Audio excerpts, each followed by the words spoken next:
I turned it on. I turned it on. Right? I know what I'm saying. No, make sure you didn't turn it off. You didn't push a button, right? You didn't push a button? No. All right.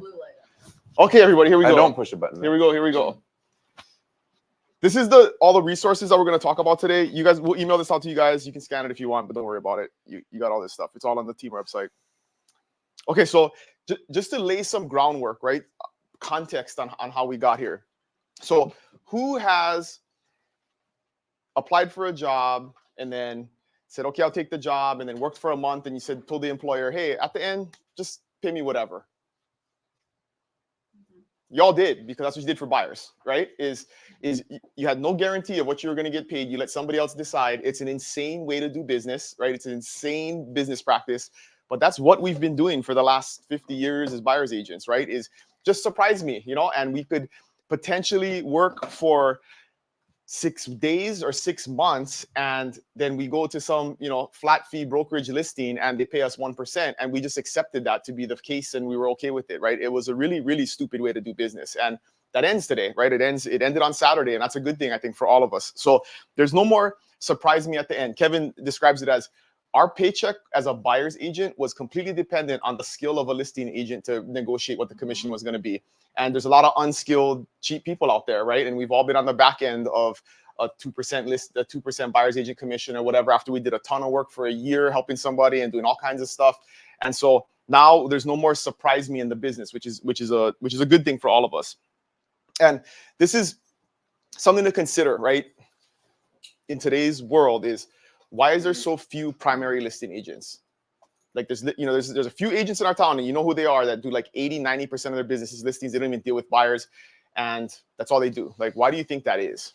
People aren't good at talking about money. That's exactly what it is, right? Is most agents psychologically, like the reason you like buyers is because I don't have to worry about talking about money, and at the end I'm just going to get surprised with whatever they pay me, and I'm okay with that because usually it works out pretty good. But the money discussion is a big one. But the value discussion leads to the money discussion, and the people who are better at having that discussion beat us at listing presentations, right? Those are the agents that we're competing against for listings, and we constantly lose against them because they're just better at it. They're highly skilled at it. They practice at it. They've been doing it for longer, whatever it is. And so going forward, the way we got to reprogram our brains is we're all listing agents now, right? We're just listing buyers or listing sellers. We have to have the value discussion, and we have to have the compensation discussion. You cannot avoid it anymore. And I've been offering to everybody, I'll sign change forms on the way out. Like, if you don't want to have that discussion, time to go inactive, right? Or time to go find a new job, because you cannot avoid it anymore. It's a discussion we have to have. And if you just are totally averse to it, or don't want to practice it, or don't want to get better at it, the world's going to get super hard. Like, there's going to be a ton of, I think, attrition in the industry because of that. Because and the ones that are not good at it, that don't get skilled at it, are going to get beat by guys like us that are training on this, that know the scripts, that know our value proposition, that have a value proposition that's not even close to what an individual agent's value proposition is. And we're going to go through all of that. But we really got to get good at this, right? We got to focus in on having that discussion and then talking about money, because there's going to be tons of money discussion with these three, because there's the money discussion up front, then there's the money discussion at the point of making an offer, and it's going to get complicated and it's going to get messy. And one thing we've learned over the last week doing this is, if you're a high C on your DISC profile, this is really hard, because you want to know, like, tell me the simple steps, the 1, 2, 3, 4, 5, 6 steps. And it's not like that anymore. It's super fluid. It's super like, if this happens, these 3 things can happen. If this thing happens, these 7 things could happen. And there isn't like a linear process that we're going to go through to write offers. It's not, before it was very simple. Whatever the listing agent was offering, I'll take. That was it, right? It was very cut and dry. That is no longer the case. There's going to be 17 different ways we can make the same outcome happen. And we got to be creative based on the situation, based on the clients, based on the market. There's all kinds of stuff that we got to look at. So it's going to get complicated. One thing I'd add on talking about money, right? So that really is the foundation of what we're about to talk about. Who do you guys know who talks about money the most? You. Right? Loan officers, right? Loan officers, right? That's all they do. So it's literally all we do. So when all this is coming up, and Jill and I were kind of brainstorming how this presentation was going to work, I have my loan officer call on Mondays, where the whole team gets on and we're all on there, and asked the girls, like, I think it was this Monday, or maybe it was this Monday, maybe it was last Monday, but I got on the call and I just ran like, you're going to hear a bunch of scenarios come out of our mind benders. And I ran them all as fast as I could off the top of my mind, changing stuff, making stuff change, doing, every possible U-turn and turnaround and everything. And all loan officers, like, it was like a walk in the park. They're like, why is he even doing this, right? And it's because Jamaica and Alina crunch numbers like we're going to talk about 10, 15 times a day, every day for 10 years. It's not a foreign language to us at all. So any help you need there, we're going to talk a lot about that, but it's not a giant favor to ask us this stuff because A, we've already done the work, and B, we can just spout it. So so don't sleep on that fact. And they can do it, and this is the important thing to keep coming back to. They can do it in the context of what we're trying to accomplish and what's in our collective best interest. The regular Bank of Hawaii loan officer, like, they're doing it in whatever's in the best interest of them and the client, and getting the deal closed. They're not factoring in the global picture of the negotiation, compensation, all the other things that now have to be factored into that discussion. And that's why they're here, is because they're going to understand, and we're all going to be on the same page with this. Great point. So, life, this is Leo's thing, right? Life is 10% what happens and 90% of how you react to it. We're not doing this here, which I'm really happy about, but if you go out into the community, or you go to Caravan or whatever, the broker meetings I go to, everybody is still bitching about what happened. Like, whether it's fair, whether it's good for the consumer. And guess what? Nobody cares. It's freaking irrelevant. Move on, right? It's happened. It's 10%. It's 90. We should be focused on the 90% of how we react to it and what we do now. So I don't care what your opinion is, right? If you don't like it, cool. I don't like it either. I think it's the stupidest thing ever, but we're going to have to figure out how to operate in the new environment. It doesn't matter. So let's not focus on that at all, right? We've moved on beyond whether or not the settlement is fair or good or whatever. So, and I think 90 days from now, we're going to look back and we'll be like, what was a big deal? Kevin uses yeah, my example is, everybody remember in 2020, COVID came, shut down the borders. Anybody here disinfect their groceries when they came, right? Okay, so my wife was washing our bananas to make sure we weren't gonna get COVID from the bananas. It was very serious. Like I was serious. It was a big. Didn't want to die, you know, and we had to get those bananas washed. It was super important, you know. And now we have a whole room of people laughing about it because we were acting like idiots, and it was just we were scared of things that we didn't understand. And it turns out that, you know, whatever, you know, however that goes, but we all survived, yes, or most of us did. And the long-term effects of this are going to be very similar, right? This is right now seems like we're at some funeral for CSB and all of him, right? And we all need to weep in the streets and talk about the injustices of man. Guys, in 90 days, it's going to be like we had new people yesterday in Oahu. They're like, sounds great, you know, right? And so just that's the kind of mindset to have, because I promise you guys, in a year, like after the next set of lawsuits, after they sue all the people that didn't follow the rules the second time, it's just going to be part of regular business. And the big piece, I think, is making sure we're not those people, people getting sued. And so last big mindset, it's not time to be creative. You're seeing all the memes on Facebook about, you know, writing 3% in the yard and taking an aerial picture and, you know, all of this stuff. A lot of people, like what Kevin's talking about, is they're clinging to the past, right? They're clinging to CSB with all their might. And they're like, how can I be creative to continue to do CSB, right? And it's like, that is the wrong mindset. Like, we don't want to be creative. We don't want to do crazy stuff. If you look at the company line, is we are erring on the side of extreme caution.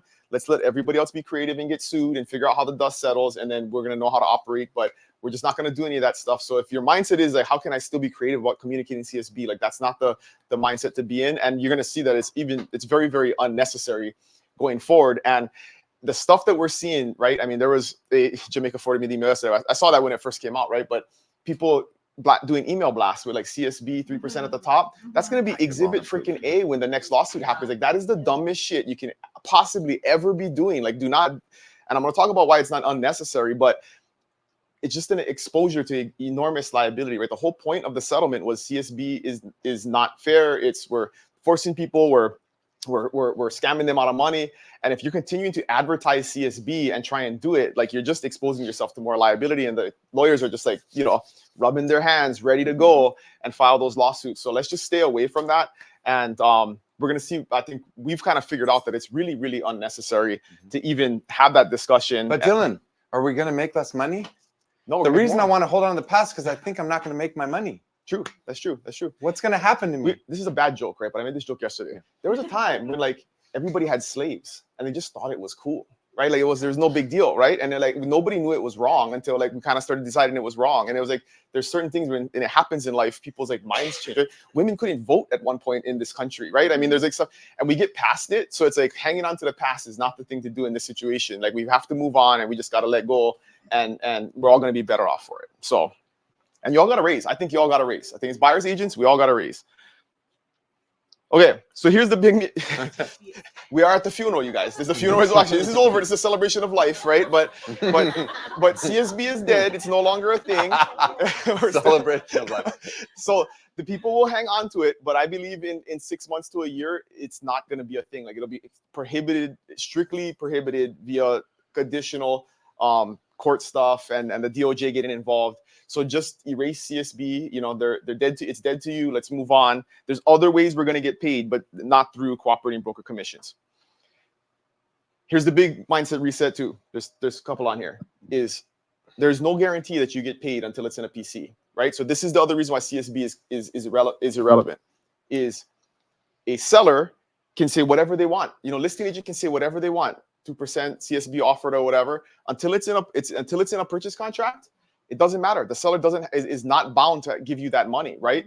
And this is the other exposure to lawsuit is if you're blasting, you know, listing emails out there saying 3% CSB and you submit an offer that's $100,000 under the list price with a 3% CSB and the seller says, nah, you know what? Let's not do the commission, but I'll take $80,000 under the list price. And your buyer says, okay, let's do that. And now you're screwed because you don't get any money. Mm-hmm. Now what happens? You had a commitment from that seller and that listing agent that they were going to pay you, and now your buyer doesn't want to agree to it because you cannot negotiate. You see how this gets bad and gets messy and it gets really weird. So it doesn't matter what a seller offers; it's completely irrelevant. They can say in the listing contract, we want to do a concession and we want to offer a commission. That's totally cool, but that's a starting point for a negotiation. Until it goes into a purchase contract, there is no guarantee we get paid. Right before, listing agent pre-negotiated what their commission was going to be. So it was a guarantee. We knew it was going to be. It was set. That's no longer the case. Until we negotiate a purchase contract, there is no guarantee we get paid. So we got to approach all of the contract writing and negotiation from that mindset. And it doesn't matter if the seller said we're offering 2.5%. Because you know, we do my bookends. Yeah. So two things for your mindset on this topic, right? So let's say, the first one is, let's say we have, we're making an offer and the seller says to his listing agent, I am not paying a commission. I don't have to. I will not be compensating anyone. I am furious that these realtors. I hate buyer's agents. I hate buyer's agents. I hate buyers. I hate everyone in the world. Zero, do not you dare bring me an offer with it. I will flip out. Okay. So that's your situation. And he's selling his house for $500,000. And your realtor, your buyer's agent, writes him an offer at $1 million, asking for a $20,000 commission. Would he accept it, do you think? Do you think he would take an extra $500,000 over a double price of his house and give you $20,000 for you doing that work for him? What do you think? Every seller is going to say yes. Even the most religious hater of buyer's agents in the world has a price where they're going to offer you a commission, and it's negotiable. So even though he sounded like, oh, he said no. So that's a crazy example, obviously, to make a point. On the other side, when I buy property, before this, I've always told my buyer's agent, I will be responsible for your compensation. I will personally pay it myself. Can we pull out chairs? What I want you to Pull out do, some chairs. what I want you to do is go to the listing agent and drive the absolute lowest price you can possibly find. Tell them you're not going to be compensated. You don't need any money from the sell side. You just want to close. You want to get an escrow. And I'm trying to make a really attractive offer. I did that before. And the reason I did that is because I didn't want my buyer's agent, I didn't want the seller having to think about compensating my buyer's agent. I wanted him to only think about his net proceeds. Okay. And was a really rare way to buy a house, but super effective in driving deals. You might find an investor client who calls you up and says, Tara, I will take care of your 3%. Don't worry about it. I just need you to drive the lowest deal. And you find a property that's already offering you that 3%. And what you're going to do, since you've already gotten that taken care of from your seller, is say, hey, let's reduce price. And now you're in the driver's seat. So those are two separate strategies. Neither one is going to work every time, right? Because, and what I'm trying to illustrate is that every property has something called a fair market value. Every property. And we all know what that is. A fair market value is where we list the property and we get 5 offers the first week. That's when it's priced well, right? And As properties go up for above fair market value, it's going to be more likely for the seller to pay you a commission. And as they go below fair market value, it's more likely that the buyer is going to have to help out, because that seller is always looking at net proceeds. So when we talk about the mindset reset and structuring offers and putting together paperwork, it's not as simple as the old market where the listing agent did all this work for you and said, here's what you're going to get. But it's a much more fluid and easy to win if you know what you're doing market, because if you can figure out that seller proceed number, you're good to go. And then the final piece is, Justice brought this up when we were in Hilo. Besides negotiating, go, oh, hi there. I did not expect to see you today. Great to see you.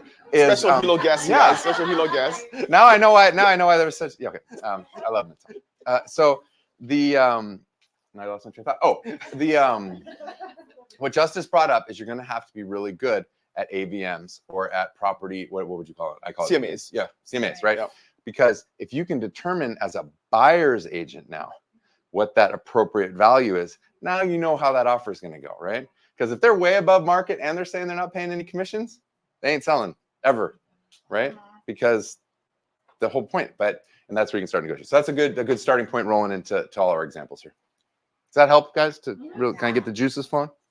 And then the last one on here is, you're going to hear us say this multiple times throughout the day, but if you're faced with a situation like, how do I deal with this buyer? Think about, if it was a seller, how would I deal with it? And usually the answer is you're going to find the answer, right? Because we all know how to look at a situation through a seller's eyes. And so if we do it from the buyer's eyes, the same is going to be true. Just like buyer consultations are just going to be like listing consultations, where we got to prove our value, have a discussion about compensation. So there's going to be several examples, but always think about this like in the buy situation, like, oh, if this was a seller, what would I do? And it's usually going to lead to the right answer. Okay, so it's a problem solving kind of skill and mindset.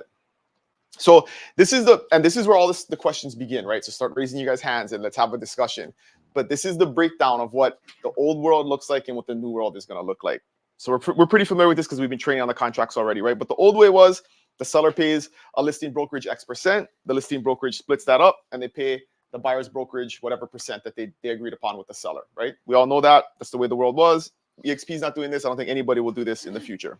So now there's two new options, right? C4 is very simple and straightforward. The seller is going to pay the buyer's broker directly. So we're going to put it into C4, whatever the percentage is, whatever a flat dollar amount is, whatever you have in your buyer's rep agreement, you put it in C4. If the seller accepts it, they're going to pay EXP directly, right? So the money doesn't flow through the listing brokerage. It comes directly to us. Essentially the same thing. My prediction is 60% of transactions are going to be like this, right? So listing agents will have this discussion with their seller. They're going to know that the seller's willing to do 2.5%. If you're cool with 2.5%, you're going to put it in here. You're going to write a regular offer like you normally do. We'll negotiate that offer, termite inspection, staking survey, whatever. And then we're going to get open escrow and everything will be hunky-dory. This will be probably the majority of the world that we deal with going forward.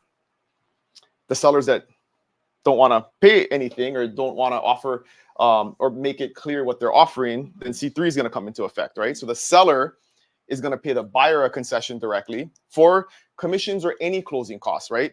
Credit for the flooring, for buying down loan points, whatever. I mean, whatever we ask for because they need help, the buyer needs help. And then the buyer is going to take that money and they're going to pay their closing costs, which a closing cost is going to be our compensation, and they're going to pay us directly. So again, it doesn't flow through the listing brokerage. It's going to flow from the seller to the buyer, then to the buyer's brokerage, right? So just a different way for the money to flow. Strategy. The question becomes, right? What's a better way to do it? C3 or C4? Four. You can use do both, both if you want, yeah, or a combination. One, two, or one and two. Yeah. Because I love this. So we talked about this in Oahu, right? The real life example was in Oahu, the seller was only going to, and I think we unlocked the deal. The seller was only paying 2% and the buyer's rep was at 2.5%, right? And everybody was hung up on the 0.5%, right? And we're going to, and there's very basic, the old style, sledgehammer ways. Like, we're going to call the buyer and demand the money. It's like, guys, what we told them to do is just bury it over here. It was 2% over here. Just bury it over here. What's that for?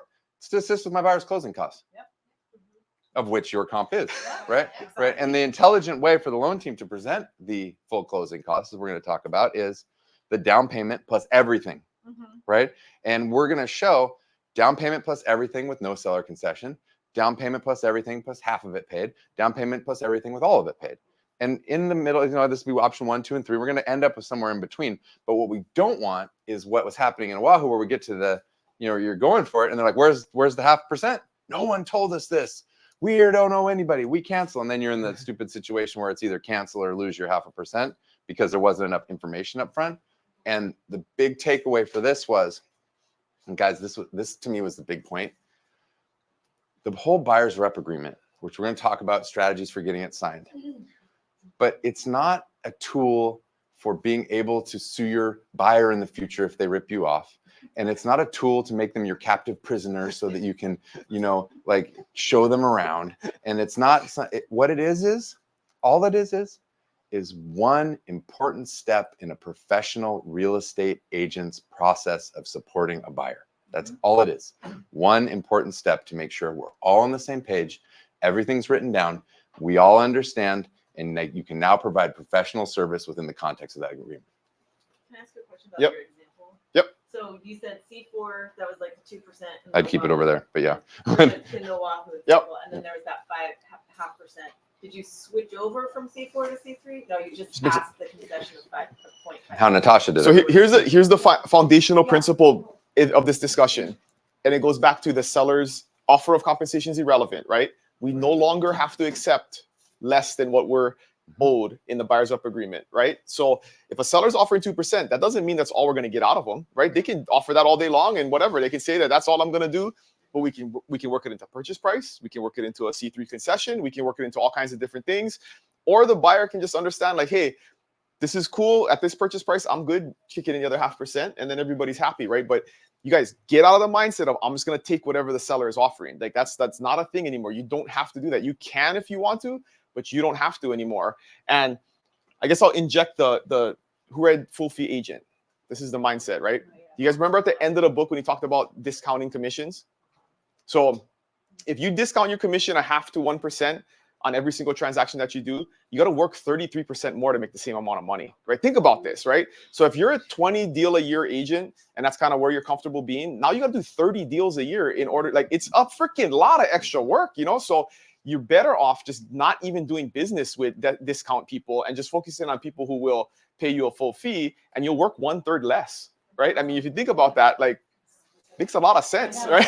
So instead of looking at it as like a per deal issue where it's like the scarcity mindset of I might lose this deal, if you look at it on the scale of over a year, over 5 years, I mean, you could get literally, hundreds of hours back to your life that you can spend on things you'd rather do, or invest that time back into your business to grow your business in a more scalable way versus like worrying about a 0.5% here and a 1% there. So think about that from a mindset standpoint is you got to pick and choose, right? Who you're going to work for. And, you can do 1% listings all day long, but you're going to have to do 300% more business to make the same amount of money. And it just doesn't make a lot of sense from a lifestyle and quality of life standpoint. So, sorry, what was the question? I went off on a tangent there.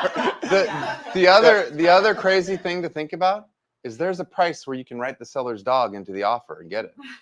Right? There really is, and so everything in the world is negotiable. We're not buying coffees at Starbucks where it's like, hey, it's $2.99 or walk. Right. So can you flip C4 and C3? Absolutely. What? Yep. Someone got really mad at me for saying that yesterday, by the way. She's like, I would never sell my dog for anything. So back to the question on what is better, right? Or what is, what makes more sense? It's always going to depend. Like there's no straightforward answer because it's going to depend on the market. It's going to depend on what the seller's mindset is, what the buyer's willing to and able to do from a cash standpoint. So in this framework, if a seller is like explicit and they're like, hey, I'm offering 2%, cool. Let's just put the 2% in C4, but then let's also say we have closing costs we need help with, and we put a C3 10 grand in there and it covers the rest of it and whatever points they got to buy down, and we figure all that stuff out.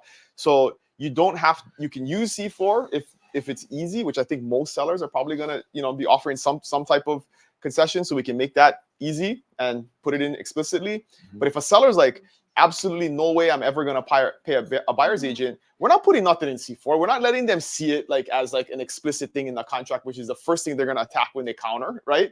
We're going to put it all in C3. There's going to be a $50,000 credit in C3. And they're going to be like, what that's for? And we're like, whatever we want to use it for. And then we negotiate down. And hey, maybe we only needed 25 grand in C3, but what if the seller agrees to 35 grand? Now our buyer wins by $10,000 because we only needed 25. And so strategically on the sell side, it's important for us to explain to sellers, there is some advantage, some strategic advantage to being explicit about what you want to offer, because then there's clarity in the negotiation. If not, if you get a savvy buyer's agent, they're going to come in and ask for, I'm not going to ask for 2.5%. I'm going to ask for 5%, and we're going to negotiate to where I need to be. And if I get you to settle at 3, now my buyer wins by 0.5%, which they didn't need to ask for. But because we put it in C3 and there wasn't any clarity, now the seller doesn't know where, they don't know what the bottom line is, right? So you see how this gets complicated, like super, super complicated. Then we can add in purchase price, because purchase price from the lending side, if, hey, maybe we offer full price, but we ask for a $25,000 credit. So really we're offering $25,000 less. But to a seller psyche, a lot of times sellers are like, oh, I got full price for my house. And they're like, if that's what what's important to them, then we can build in all of the rest of the costs and stuff into the purchase price if the buyer has cash, right? If they're 50% down, Kevin says, we'll do green light, red light, green light later or now? I'll do it later. Okay. But what I'd add is the layer to add on this is that purchase price layer. And hey guys, I'll tell you the secret on how to get every listing in Kona. Ready? Guaranteed 100%. Take the paper out and get ready for notes. Okay. Works in East Hawaii too. Okay. Find the seller. Okay. They're going to sell their house for whatever. Let's just say $500,000. Okay. Tell them you can get $750 for it, guaranteed, no problemo. And also tell them that it used to be in commission that it would be 6%, but now you only charge 3% because the buyer's agents don't get anything, and he doesn't have to pay that anymore. If he goes on CNN, he can check it out. Buyer's agents don't get anything anymore. So you're gonna you're gonna sign him up at that $750, and he only got to pay you 3%, and you don't have to. Guys, people are doing this right now here for sure, 100%. And then you say, and that's how you set them up. And then when the offers come in, you go like, oh no, the buyer's agents, they don't get any money. Don't worry about that, right? You guys see where this is going. It's a disaster, right? It's an absolute disaster. The seller's never gonna get the price because nobody's gonna show it, and he's never gonna pay an agent because it's above fair market value. It's a train wreck, but you get the listing, right? You get the listing, right? You get the signed paper. But that's what everybody's doing. So when you talk about purchase price and what the seller says, this is another example of why it's completely irrelevant what they're selling their house for. Everything has a fair market value. As you're above it, there's more commissions. As you're below it, there's less. And that's it. The numbers on the MLS are completely irrelevant. And the work hasn't been done for you now, so you can choose your own adventure. I mean, there's going to be, I've already seen people, it is choose your own adventure. You can you can ask for 2% for the seller here. Let's say the seller is only doing 2%, and then they're asking for another 2% over here. They have a buyer's rep at 4%. It looks like they're only collecting 2% because 2% here and 2% here, and the agent's actually making 4%. Right. So it's, people tend to take these into only negative low profit areas. There's plenty of strategies where you can serve clients at a really high level and get compensated appropriately for your amazing service. I mean, think about if the seller's offering 3 and you're like, you know what, I want to make a competitive offer. I'm going to only ask for 1% in C4, but then I'm going to lower the purchase price by 3%, and they accept the offer. Now my buyer won because we got 4% concession in total, right? So there's all kinds, because if the buyer's willing, this is the biggest thing, and this is the discussion this crew is going to help us with big time, right? Is they're going to have the intel on what the buyer can do cash-wise. And if the buyer can come out of pocket and pay cash, we can get them better terms in the contract because we can show that we're not, oh, don't worry, seller, you don't have to pay a commission. We're taking care of that. And we can build it into purchase price. We can build it into concessions. We can do other things and put our buyer in a better position to win. But the buyer has to have the ability to do that, which we'll talk about data in a second. Exactly. Totally. Right. Yes. That's going to be a strategy, because what is the run-of-the-mill agent who hasn't got any training doing? They're just going to continue to write in C4, and that's going to be the first thing the seller looks at and says, I don't want to pay that. Yeah, it's the first thing they're going to go after. So if we can put it and build it in a different way, strategically, we're going to be way better off, and our buyers are going to win at a higher level. So, but do you see how like I'm not a realtor, right? I'm a loan officer, but do you see how all these numbers just bounce around in my head? Like, we can do this, we can do that, we can do this, we can do that, we can do this, we can do that, just to find the thing. that's what we're going to talk about in a couple slides about the firepower you guys can employ, where you guys are like playing. What did he say? No, what's your thing? Everybody else playing checkers. You guys are playing Fortnite, right? Like that's Dylan's quote, not mine. I love it though. And it's because their offers are going to look like he said. Oh, well, let's do it the old way. 3% here, and then we're going to argue about the 3%, the 3%, the 3%, the 3%, the 3%. Argue. We're not going to buy this anyway. Versus, like, she's already on it, you know, muddy it up, right? It's all the same thing. Seller only cares about their proceeds. They shouldn't care about this. You know, we just got to, like, you know, everything's customizable, which we'll talk about later. One more example of a situation, right? House is 500, buyer has the bare minimum he needs down payment cash to qualify for the loan. We just offer 515 and ask for $15,000 credit, right? We still got to deal with an appraisal, but when's it better to negotiate price? When the appraisal comes in low or when you're making the offer, right? Always better when the appraisal comes in low. You have an appraiser, a professional who said the house isn't worth what. Do that again, because I think that was super important yesterday. Right. So just say the same thing a different way. Right. Yeah. So house is 500, right? And buyers doing 10% down. They have to do 10% down, and all they got is 50 grand, right? So they cannot come out of pocket any more money than the 50 grand they need for the down payment. But they need to do compensation, right? So we write the offer for 515, $15,000 over the list price, which they were happy at taking 500, the seller. And then with C3, we ask for 15 grand back, right? Same proceeds. So seller's getting full price, what they asked, what they list in the MLS, and then buyer has 15 grand that's now financed into the loan to pay for commissions or any other closing costs that they cannot afford at that point, right? So it's everybody's happy. The payment goes up by what? $20. $20 a month, right? And they're explaining this to the buyer, so the buyer is very comfortable with what their overall finances is, and so.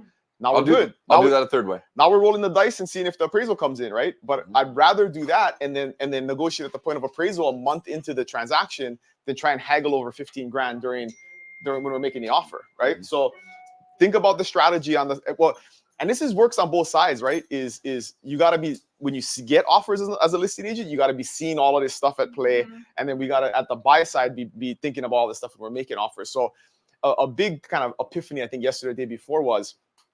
The whole point of this whole lawsuit is cooperation, right? Collusion between brokerages, right? And we kept getting questions today like, oh, that's not nice to the buyer's agent. That's not nice to the listing agent. Fuck, we're not working together anymore. Like, we're not cooperating anymore. Like, that was the whole point of the whole lawsuit is we were colluding together, right? And so we got to do what's in the best interest of our client, whether we're on the list side or the buy side.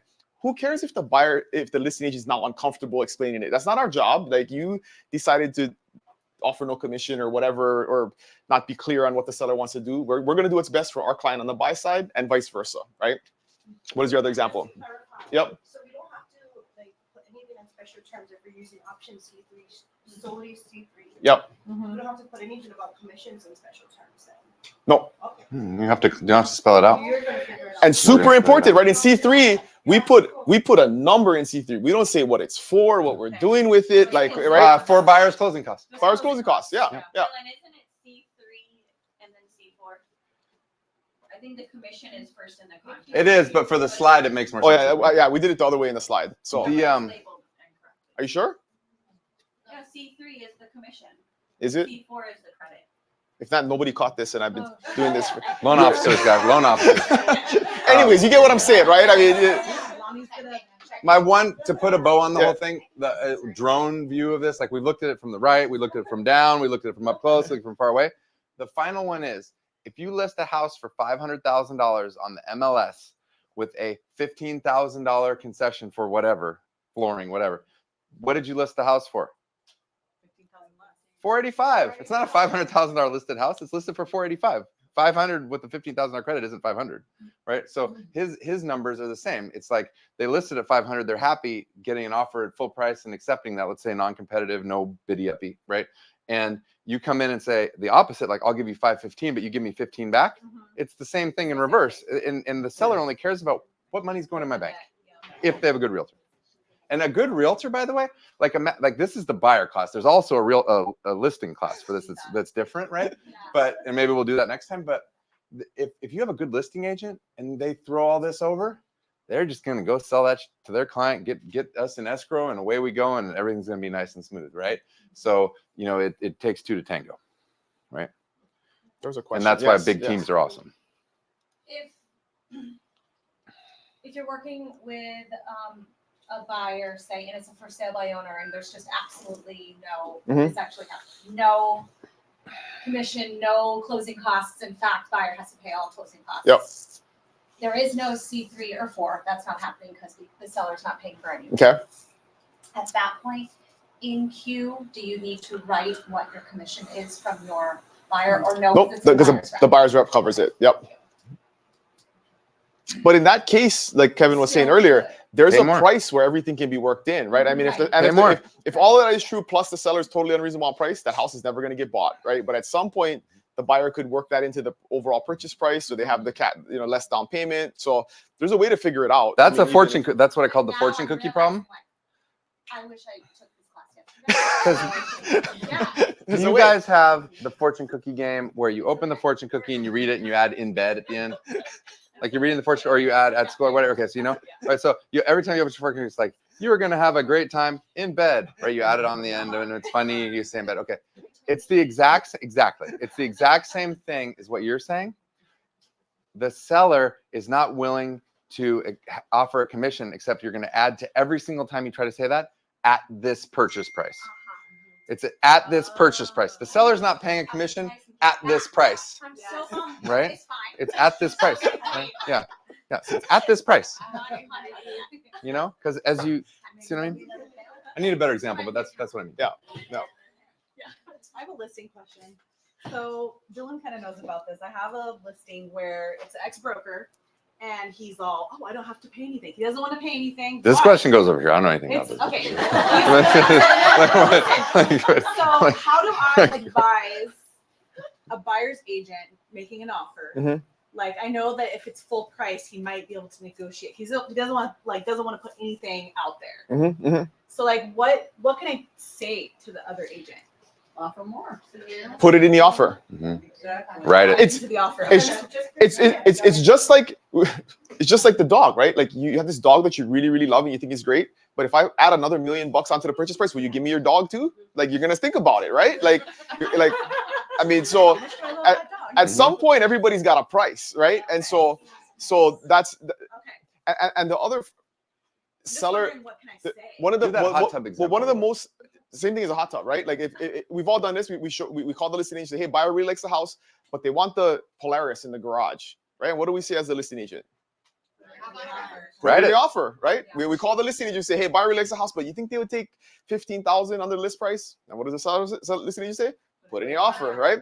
So irregardless of what the seller wants to do, just put it in the offer. But the script for sellers, you guys, very, very important early on in the discussion with a seller about commissions is, do you believe that the cost goes away? They got to put themselves in the buyer's shoes, right? The cost, just because you don't want to pay it, it doesn't disappear. It's still there, right? It's still a cost. So we on the sell side are going to have to be reasonable. If it's an all cash buyer that has the cash, then yeah, we probably don't have to worry about it. We'll just negotiate on the purchase price and they'll pay their agent directly. That's cool.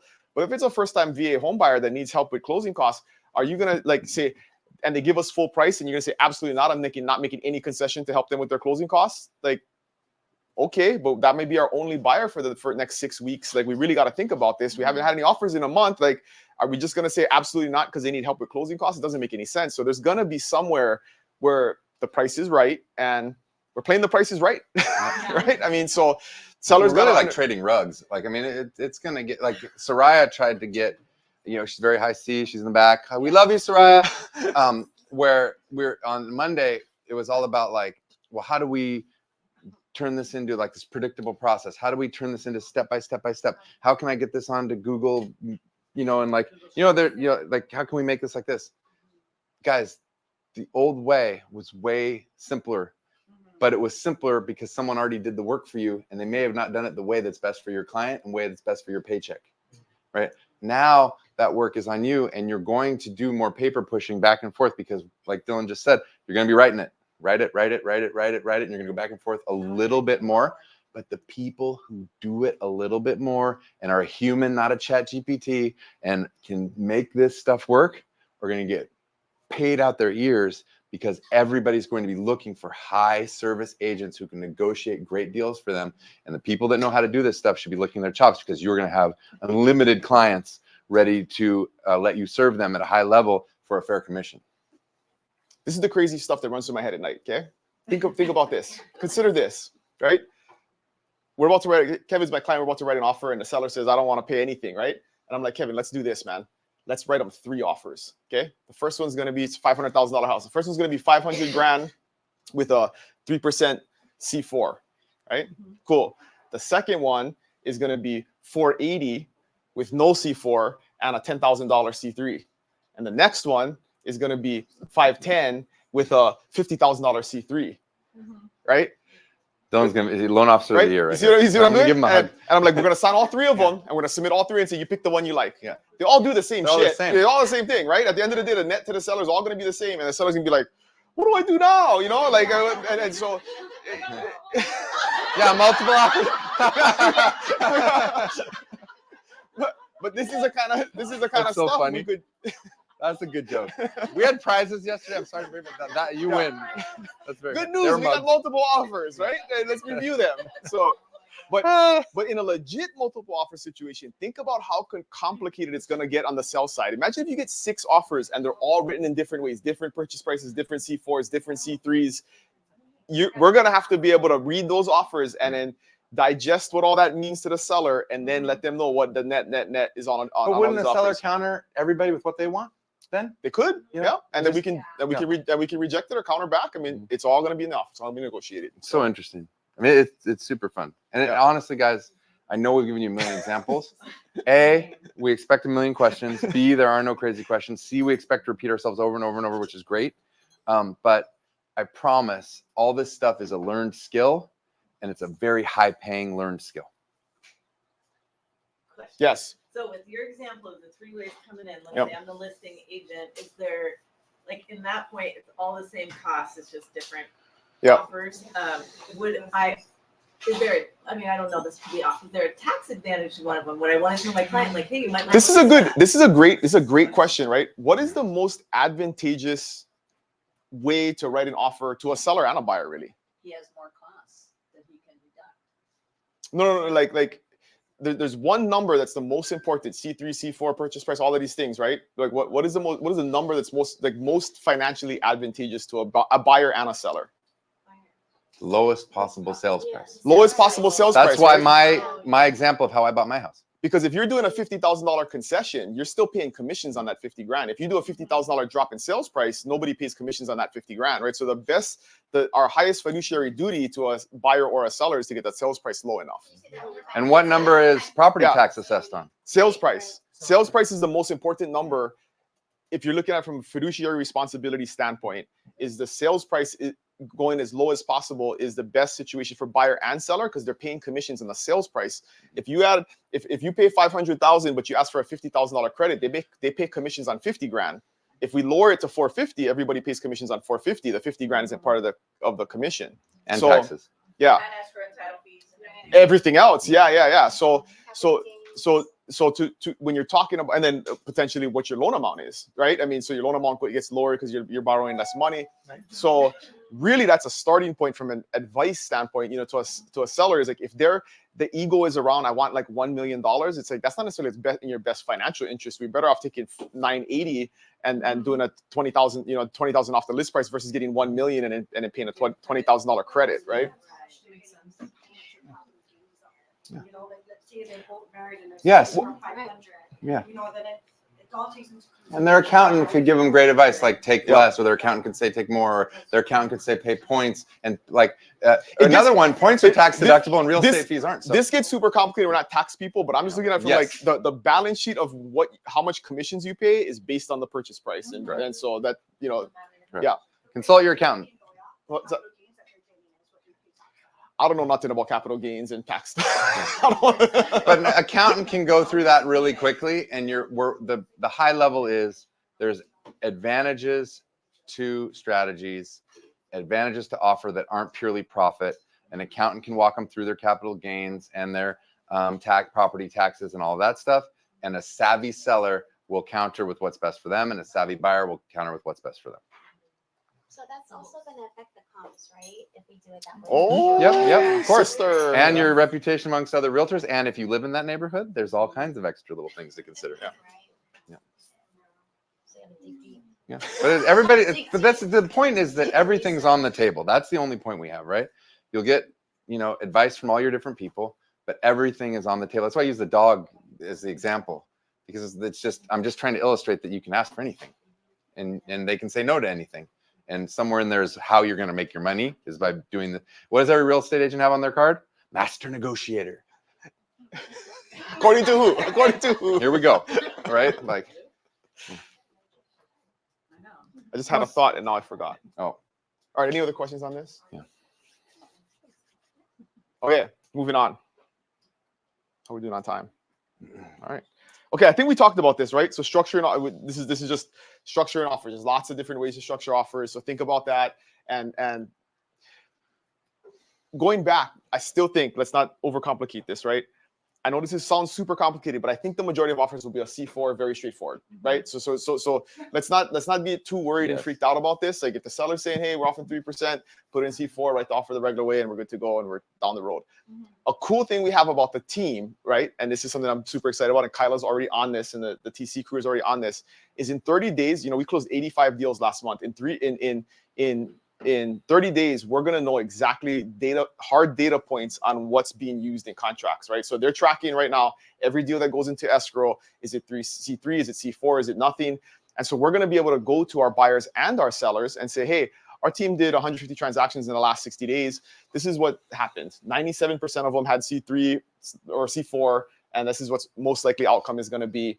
Vice versa. So we'll have really good data for you guys to counsel your clients on what to expect. Because right now it's a big unknown. We're not sure, but anybody who's written, all the escrows we've opened in the last 7 days, most of them are just doing C4. So I think that's going to be kind of the industry standard is we'll just write that in. And then there'll be 30% of them, which will get a little bit dicey and we'll have to figure stuff out. But those are the ones where we're going to provide value and help our clients win, right? That's where we want to make the difference. So one of the points Leo made on when we talk about like how these strategies are going to change, right? And no one knows how they're going to change, but he really said for like the next 90 to 180 days, your expectation should be chaos. And nothing's going to be, well, this is what Kevin and Dylan said at the Mastermind, right? It's like right now it could be that they're just that way because that's what everyone's used to, So we'll just see as it evolves. But the great thing about a giant team is you have all the data. You guys are going to, it's nuts what you guys got. One piece of feedback we've already gotten is a seller wanted to do co-op, right? Whatever 3% co-op, and we wrote the offer in as C4, and the listing agent like freaked out. I was like, we're gonna do it as a co-op, and it's like it's the same thing. Like it doesn't even matter. Like I mean, but they're like again, clean on to CSB, right? Like with dear life, like, and I'm like, okay. I mean, I guess we can do that, but it's like this is ridiculous, So, anyways, that's the kind of stuff you're gonna run into. So get ready, guys. So. We'll send them the YouTube link afterwards and they can watch the video. All right. Okay, we talked about all of that. Any more stuff on like C3, C4 contract stuff? Because we're going to shift gears now into talking to buyers. Alina. Anything else? Waters.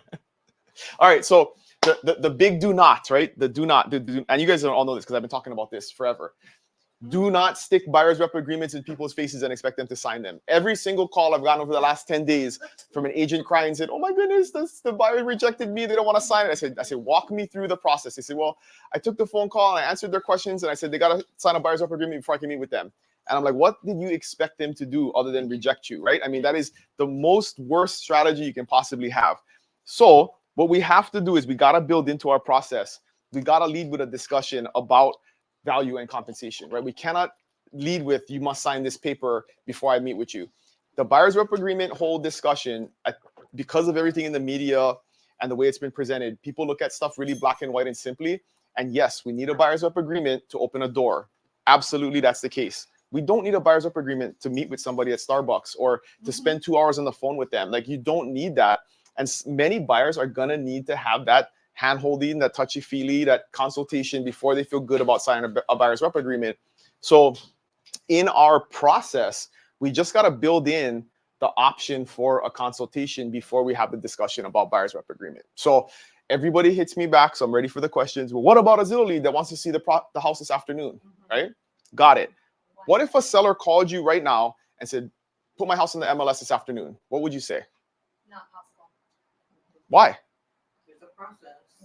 Yeah. We have to meet. We got to come up with a price. I got to take pictures. I got to make sure the house is in good shape, right? Like now that just exists on the buy side, right? It is the days of get a phone call, drop everything, and run out and go show the house is not going to be a thing anymore. We have to inform buyers that there's a process. We need to have a consultation, and we're going to go through what that process looks like.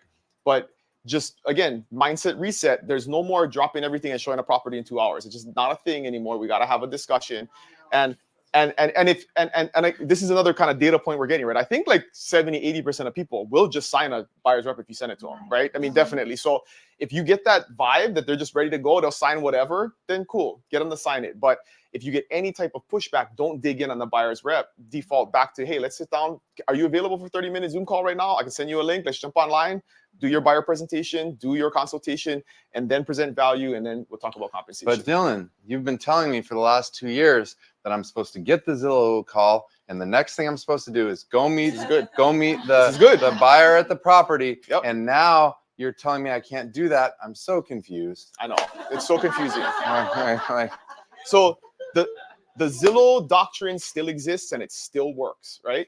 So why is Zillow so focused on ALM and booking the appointment? So they can get their, I guess, I don't know, I'm not. Oh yeah, you're not a Zillow. You wouldn't know. So we got Get their, we got to think about this strategically and philosophically, right? The whole point. It's funny because all the stuff we've talked about, I feel like this hasn't hit with anybody. The whole point of booking the appointment is Zillow knows if you get your smiley, pretty face in front of a buyer, you will convert them into a client, right? Yeah. The easiest way to do that in the past was go meet them at the house and do that, right? That's no longer a thing, but the same principle exists. The best way for you to gain their trust and make them a client is to get in front of them. We just got to do it in another form. We got to do it by Zoom. We got to do it at the coffee shop. We got to do it at the park down the street. So the goal is still the same. Book the appointment, have the meeting. We just can't do it inside the house that they're calling about. so what you're telling me is that instead of me, I can't drop everything and go to the house and show it to them, but I can drop everything and go to Heiko and have a copy with them. Yes. Is that best practice? You may, yes. That is ideal. Just making sure. So it's just changed from house to coffee or Ideal. wherever, park. And the Office. hierarchy ideally is you meet them in person, then you meet them via Zoom or Google Meets, and then you do a phone call, right? If you can, again, they got to see you, they got to connect with you, they got to feel your energy. If you can do a screen share, like you got to be able to provide maximum information. Phone call is the lowest form of communication in doing that, right? So you definitely still want to follow that. And since we're on this topic, here's the script, right? Ring, ring, ring. Kevin calls me. He wants to see the house at 4 o'clock this afternoon. I say, awesome. I'll go through my ALM script, right? I find out the time, what they like about the house, or that anything they want to see. I say, let me check with the seller. I'll get right back to you. I call Linda, the listing agent, up, and I say, hey, Linda, is the house available to see at 5 o'clock this afternoon? And Linda says, yes, no problem. Here's a lockbox code. I say, awesome.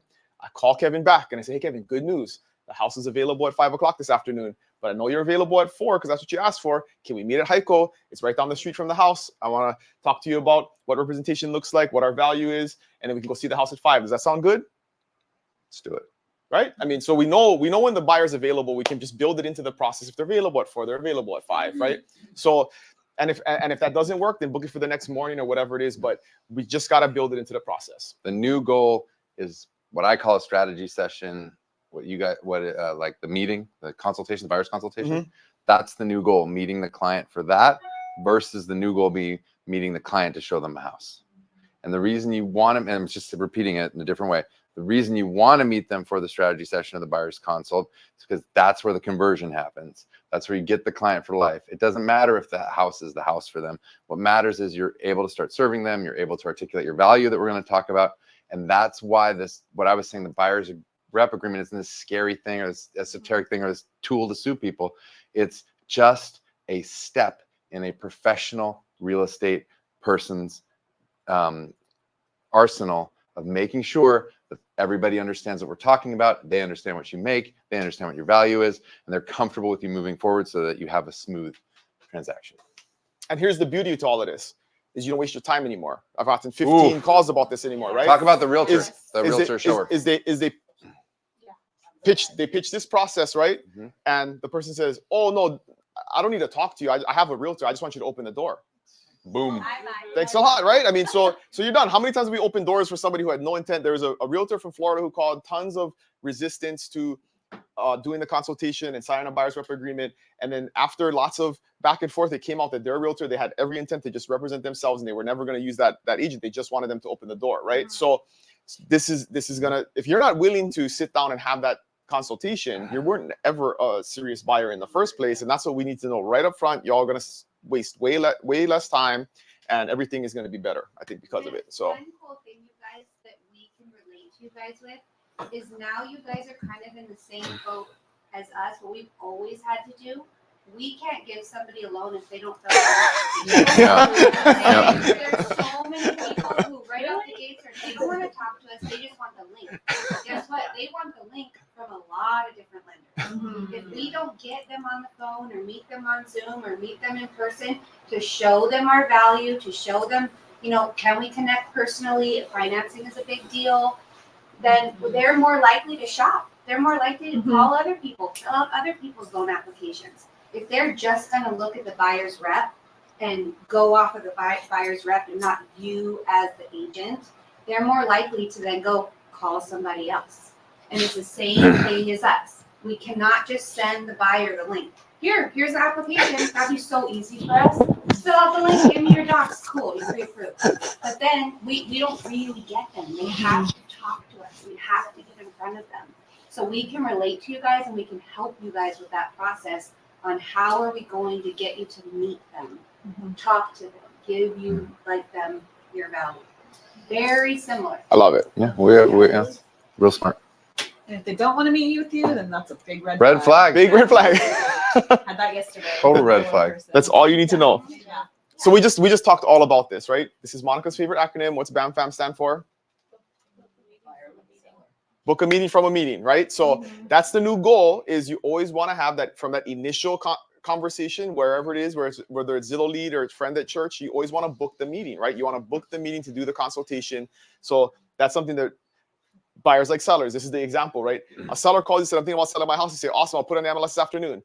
Never the case, right? It's always then you book a meeting and you have a consultation and you go through the process and you talk about the contract and you do all of those things. So same thing with a buyer.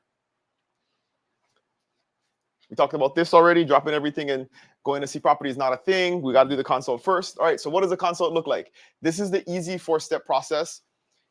We get a lot of questions back. So talk about this now, about how long should this take? What does this look like? Any answers? 20 minutes, half hour. Could, yeah. It depends on the person.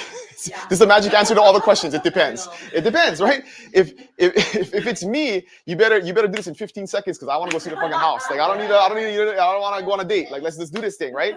If it's Mara, we might need to sit down for 45 minutes and go through everything together in detail, right? So you all need to go to your DISC class and get So good. clear on identifying what my client needs are and what their profile is, and then so you can tailor what this is to the person, right? It's not going to be the same for everybody.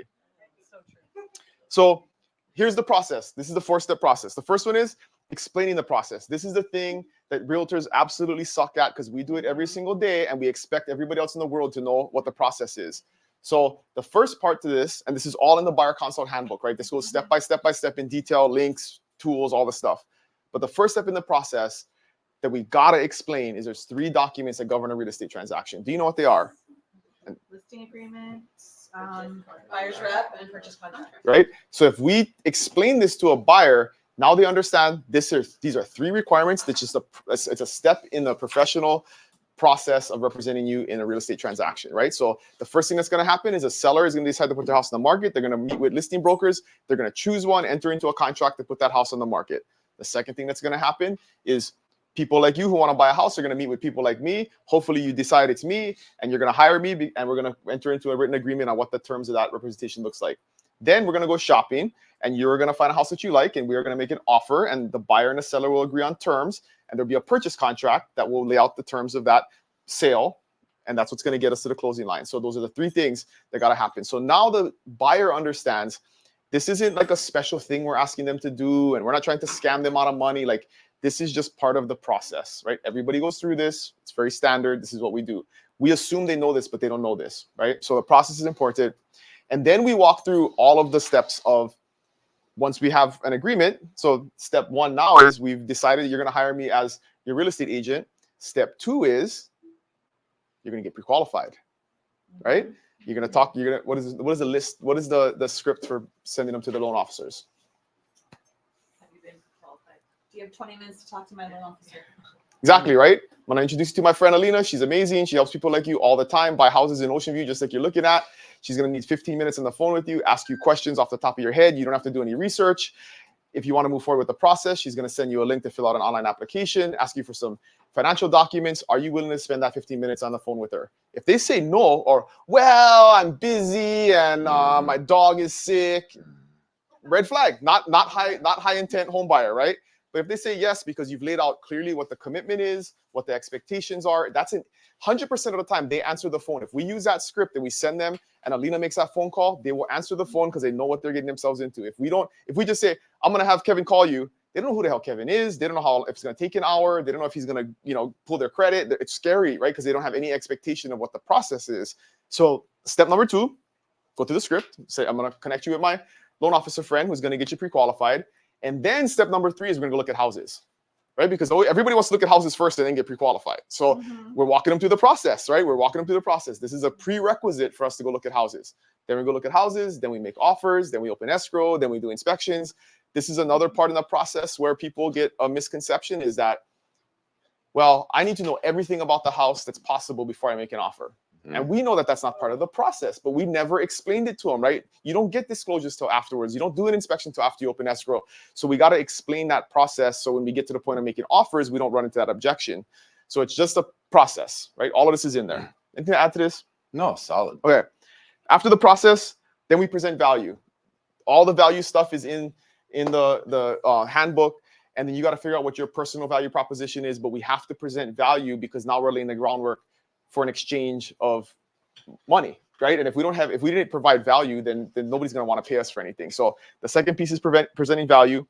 Then we conduct discovery. What is it that you really want? Not bedrooms, bathrooms, square footage, and acreage. We want to know why you need the 4th bedroom. It's because my mother-in-law is going to be moving in and we're taking care of her. Why do you need the big backyard? Because I have 2 big dogs and we need the big backyard. Getting deeper and building rapport. This is where we ask the deeper, open-ended questions about what their needs are so we understand it, we can serve them better. And then we start to build that relationship. And then after we've done all of this, then we talk about compensation and representation. Because if we lead with this and we don't do any of this, there's no way somebody's going to be open to entering into an agreement with us.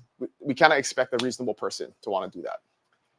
One thing I would add is when we get into professional presenting, that's what this is, right? Another reason I think that there's fewer professional listing agents, like Dylan was saying at the beginning, is because it's hard for a lot of people to imagine themselves professionally presenting, right? Not everybody, but some people. And if that's you, what I coach my team on a lot is do not be, or do not think you need to be, a business robot version of yourself. Like where you, do not start looking at this and like, oh, I know what I'm gonna do. Okay, hello, sir, madam. Thank you for meeting me today. This is where people go here mentally with this stuff, right? All this is like some boundaries for a talk story that ends up with everybody understanding each other and them understanding what makes you different, and that they're and them having a really good idea on what that costs. That's it, right? And if you're still saying like, crap, I don't know what makes me different and I don't know how I'm going to do that, that's the next evolution of this, because here's a big change you have to think of, all right? Imagine you're at Thanksgiving dinner.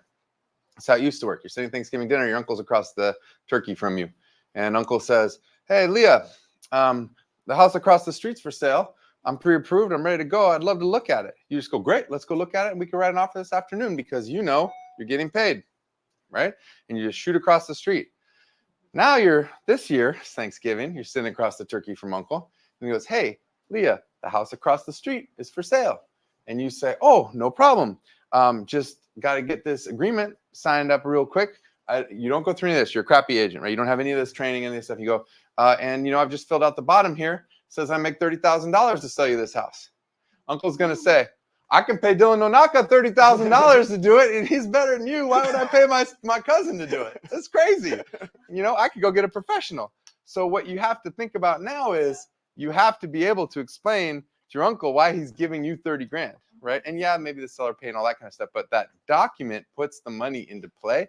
And when it goes into play, you have to be able to say, like, why would you hire Dylan Mamaka? He's so busy. He's running the YouTube channel. I heard he doesn't do real estate anymore. You got to start shooting, you got to start shooting holes in it, right? That dude's always in Vegas. Yeah, he's always in Vegas. You got to like start shooting holes in him, right? Like, and you got to play your game instead of just, you know what I'm saying, right? You got to have a plan, and that's all that plan looks like for you, but it's not being a business robot version of yourself, right? This is like the next level stuff, right? Like in the present value, you gotta know who you're up against, right? And if you're up against the person that works full time at the TSA and does real estate part time, and you look them up on MLS and be like, oh, that's interesting. Oh, they'll do it for 2%. That's awesome. They sold 3 houses last year. We sell 3 every 2 days. Like, I mean, you can decide on who's better for you, but we charge 3, and that's why we charge 3 is because we help more families on this island than anybody else does. The TSA guy can do a pretty good job at 2%. It's another thing, right? We do all the time. Like when we go to my lender slide, just be thinking about this and just see if I'm checking these things off for you in my goofy style. Because goofy works for me. Because I am very goofy. So what's the script? Everybody should know we covered this already. Yeah. What's the script to book an appointment? This is the golden script. This is worth $10,000. Doesn't make you $100 grand in the next year. We have completely failed. It's worth $50,000. Yeah. Worth a lot. Yeah, it's worth a lot of money. You could sell this. Get the universal script. Things change in the industry. The first question. What's the first question? Have you bought or sold property in Hawaii? Yes, right? That's the first question. Have you bought or sold property in Hawaii before? It doesn't matter if they say yes or no, right? The next question still applies. Has anyone taken the time to explain the process to you? 99% of the time, they're going to say no. Even if they bought 10 houses, nobody's taking the time to sit down and explain the process to them, right? Whether or not they say yes or no, what's the next script? A lot has changed in the past few months. So I'd love to spend 30 minutes with you to discuss those changes, the value my team and I can bring to you, and what formal representation looks like. Are you opposed to spending 30 minutes? Okay, so let's ask a question. It's like word for word. Look at this. It's word for word. Who closes the most sides in the room? Who closes the most sides in the room? That's it. So super strategic, right? I can't even read it that good. This is designed the same way that the script for the loan officers are designed, right? That introduction is it's time bound, so you know exactly what your commitment is. What are we gonna do? So there's some expectation of what that process is gonna look like, and then the last question is designed specifically so they can answer no in the affirmative, right? So in a sales process, when somebody doesn't trust you yet, everybody is taught to not say yes, right? When you walk past the makeup counter at Macy's and somebody says, do you need any help? You're right. No. Are you looking for anything specific? No. Or you walk into the used car dealership, right? Do you need any help? No. Right. So salespeople are taught to make you say yes 3 times, and then you can get the 4th yes and all that stuff. This allows them. Are you opposed to spending 30 minutes with me to do all of this? Right. They're gonna say no. It's a safe thing that they can do, and then you get that appointment booked, and then you go through your consultation. So this is the script for open houses all day long. Every single person that walks to an open house should be hit with those 3 questions, and guarantee you will book a ton of appointments. And because the advantage to open houses right now is everybody's going to be going to open house because they don't want to sign a buyer's rep agreement because nobody's presented it to them properly yet. And this is our opportunity to present it to them properly and then gain them as clients. So this is for the next 6 months, I think it's gonna be the biggest advantage is open houses, using this script and securing a ton of buyer clients that everybody else is saying, sign this before I can do anything. Sign this before I can do anything. I'll send you a digital signature. Sign this before you can do anything. Do you think it's true that if somebody just takes this weekend to spend 4 hours mastering this scripting and mastering their buyer's consult and the tools we're gonna show, that they would have more quality buyer clients signed up to exclusively work with them than they could handle, and they would not be able to make, their money would be as high as it could get without 100%. help. Yeah. I do too. A theory. That was rhetorical. A theory that I have, I don't know if it's gonna be true, right? But a theory that I have, and we had a little mastermind about this the last Friday, I think, is going back to listing agents. You know the mega listing agents who list tons of properties? They all have a little mini team, right? And the reason for that is, and if you go and show their listings, is the listing agent ever there? No. Rarely. It's always their assistant or think about Rebecca Kay, or I mean, like this big time listing agents. They're very rarely ever there, but it's because what are they doing?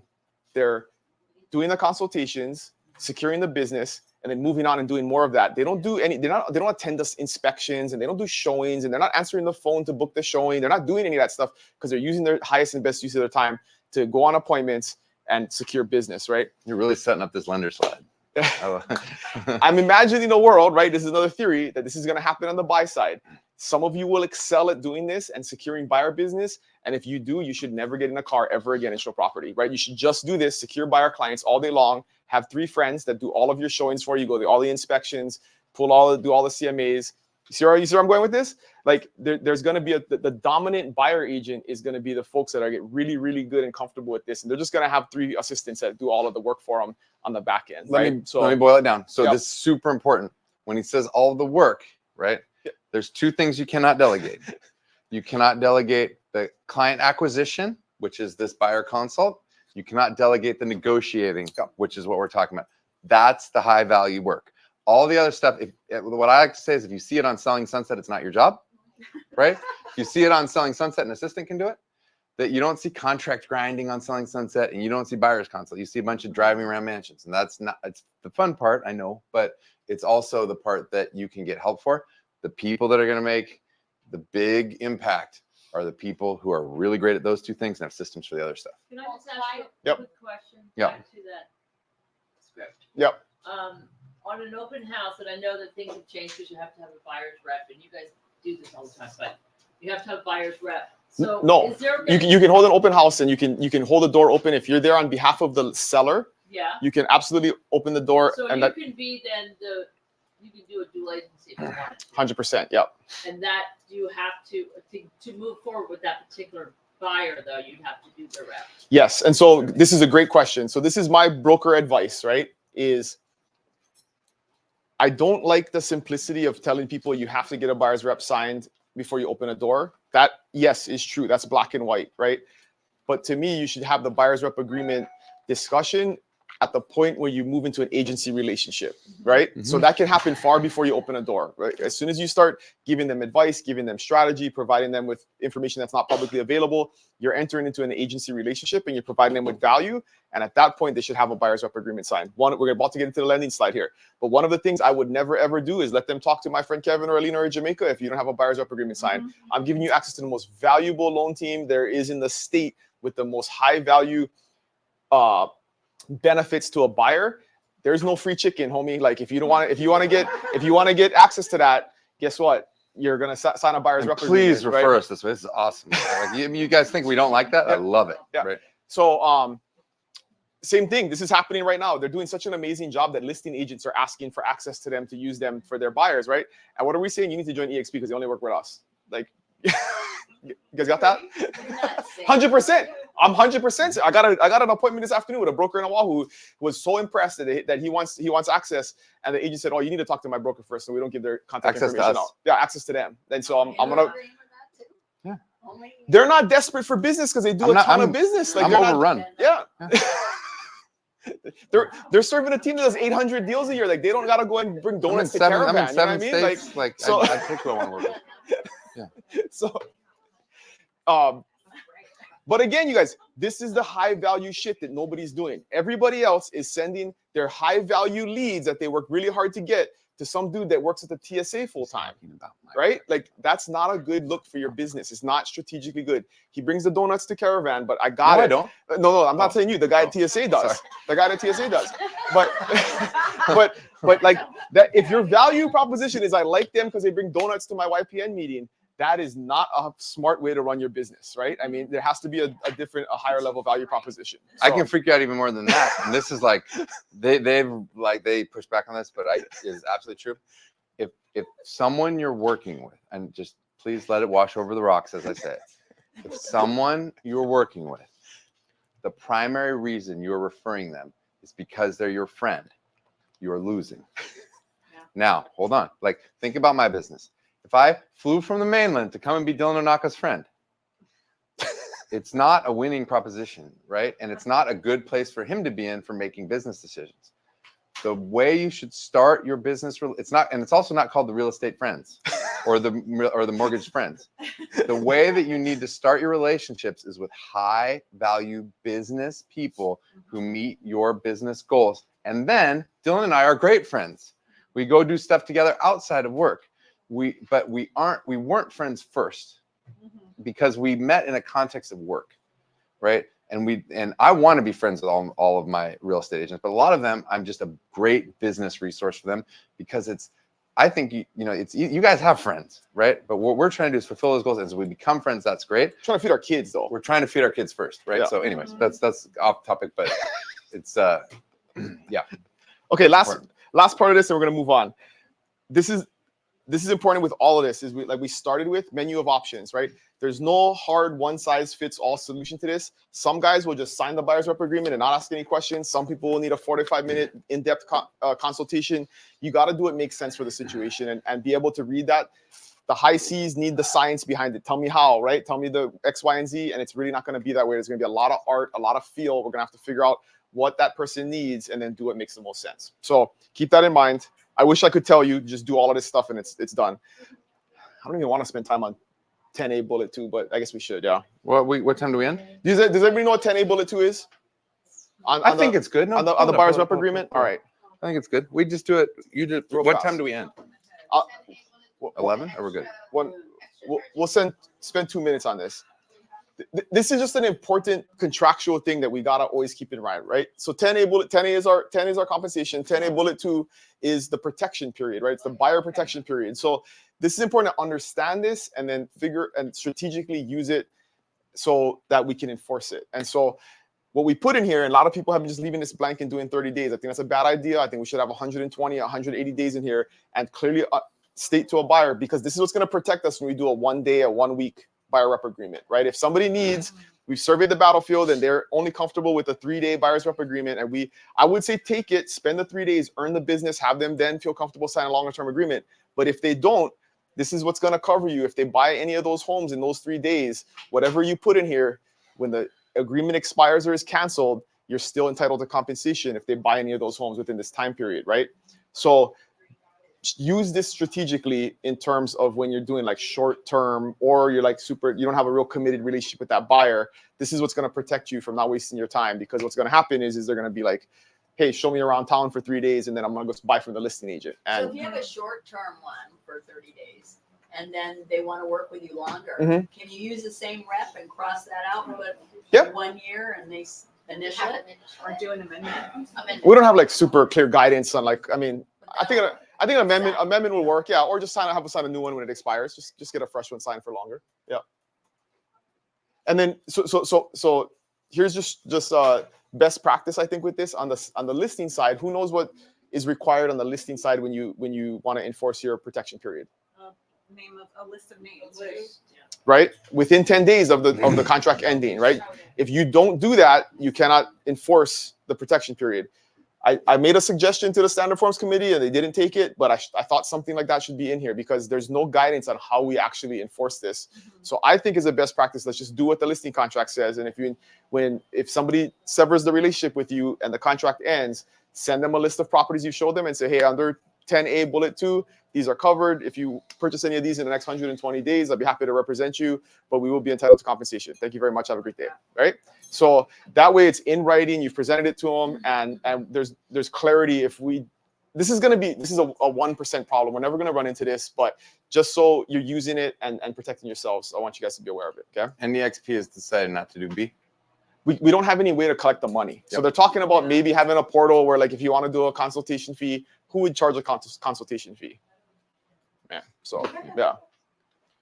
Cool. Okay. I have a question. Yes. Let's say that it's like a client who's looking for off-market properties. Yep. And you're looking into it, you're discussing it Yep. as a realtor, but Yep. you're not actually showing the property. Yep. Does that go under the protection cost? That's what I'm saying. If you really Yeah. I think if you send them a bunch of information and you break down the rental history, I mean, absolutely, yeah. And when you present that, if they don't object to it, then it's basically accepted. If they say, no, we didn't see this one, I don't want this one covered, because that happens with listings sometimes, is we'll do an exclusion list. We take a listing and say, my 3 friends that live across the street, can we exclude them from the listing contract? And we say, sure, no problem, if they one of those buy it. So I think the same would be true on this side. Yeah. Good question. Yeah, that's good. All right.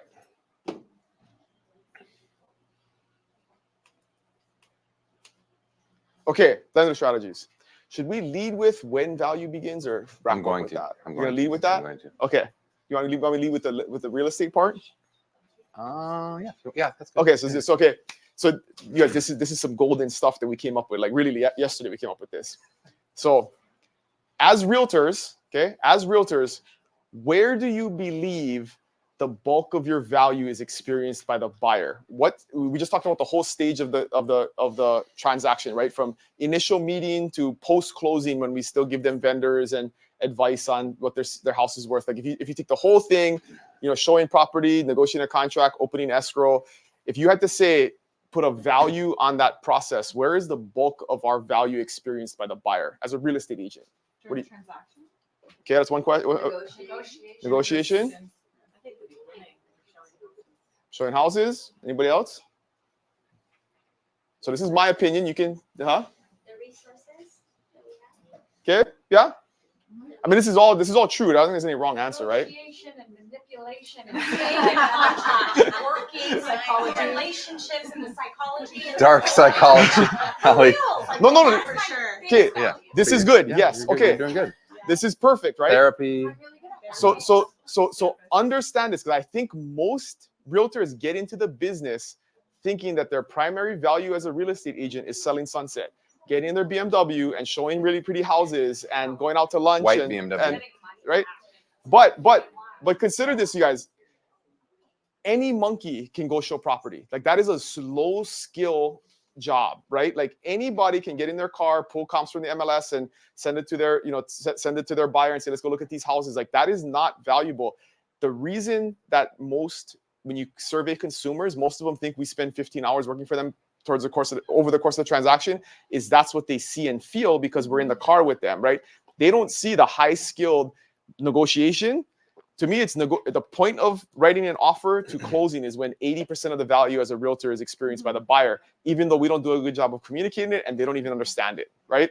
So that's what we got to do a better job of, is communicating. Like this is where the high value skill comes into place. Driving around town and showing houses, we can hire somebody for $15 an hour to do that, and maybe we should. You know what I mean? Like, I mean, so think about that, right? And yeah, exactly. So same on the list side, it's where it's not holding the open house and then letting buyers agents in. It's like when we start negotiating the J1 and reviewing the title report, like all that stuff is where the high skill, high value work comes in. So think about that, right? Is we're like a post-contract value proposition. Buyers have to understand that. Now let's look at it in the context of a lender. So when I said there's not a problem, by the way, people working with their friends here. But I'm going to bring it. I'm going to bring it up again. We don't have this problem, but the reason I bring that up is because if you think about it, if you are choosing people because they're your friend, the reason you're doing so is because that means everyone's professional ability is the same. If everyone's professional ability is the same, who do you work with?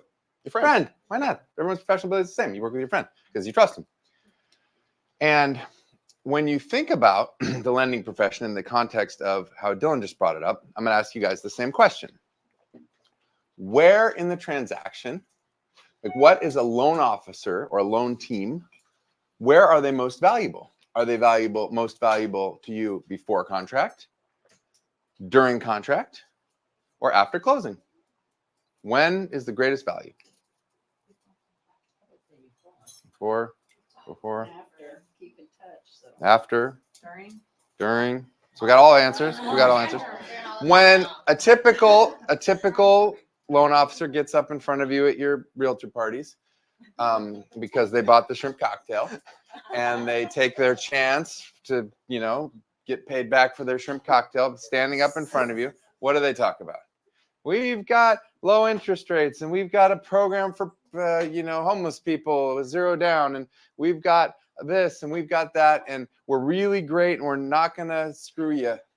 right? That's kind of what they say. And all of that, and then if you get a bunch of loan officers in a room and have them argue about who is best, they all will argue about their processor is the best, all of them, everyone, and that they're the best at a file, and that they're the best at making sure that they talk to that client and meet them for the paperwork and show up on Saturday and do all this stuff during transactions. Like, this is like what you hear, everybody here has had these meetings, right? Millions and millions of times. Well, in my opinion, all of that stuff is a complete commodity that is absolutely not even worth talking about, because at your level as the #1 team in the state and a top 5 team at all of EXP nationwide, that's just the price of poker. Like, that's not even something, that's not a value add. That's just basic. So you go, okay, that makes sense. So then what is your value? The way I split up value is 40-20-40, or sometimes we do it 60-20-20. The 40 is in the lead to contract stage, the 20 is contract to close, and the other 40 is in closing to forever. And what we're talking about today is before contract, right?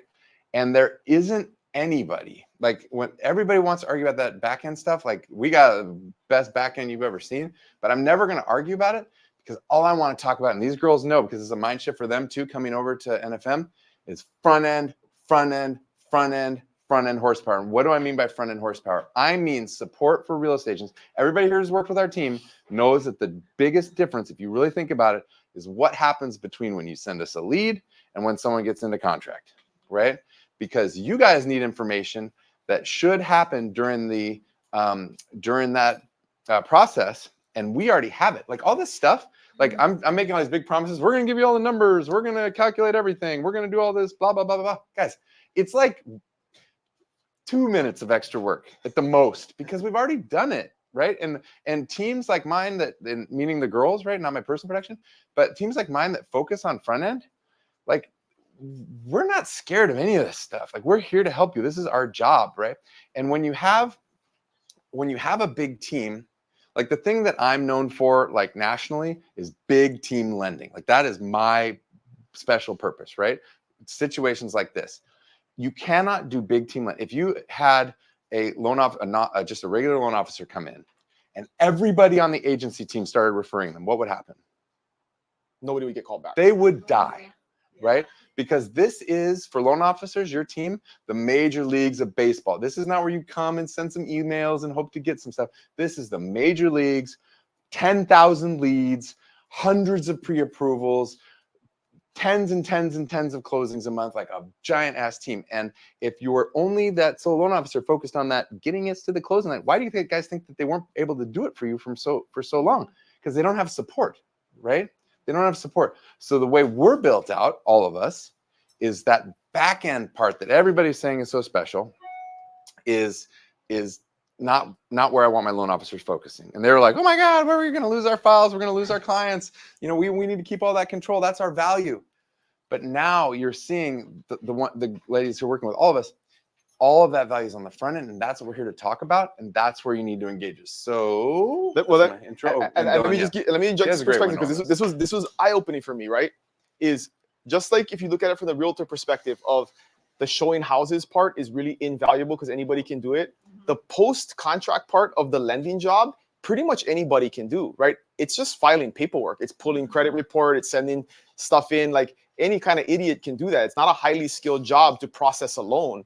The highly skilled job is to help you negotiate to get the right offer submitted and have a client feel comfortable and figure out their weird finances and their side job selling jam at the farmer's market on the weekend. That's like, true. That's the Candles. And for those of you guys who have been around, this is the way I was raised. This is the way I was trained by my most trusted, best loan officers, right? Is I don't really do that much work till after J1. Let me know when J1's done, and then I'll start working.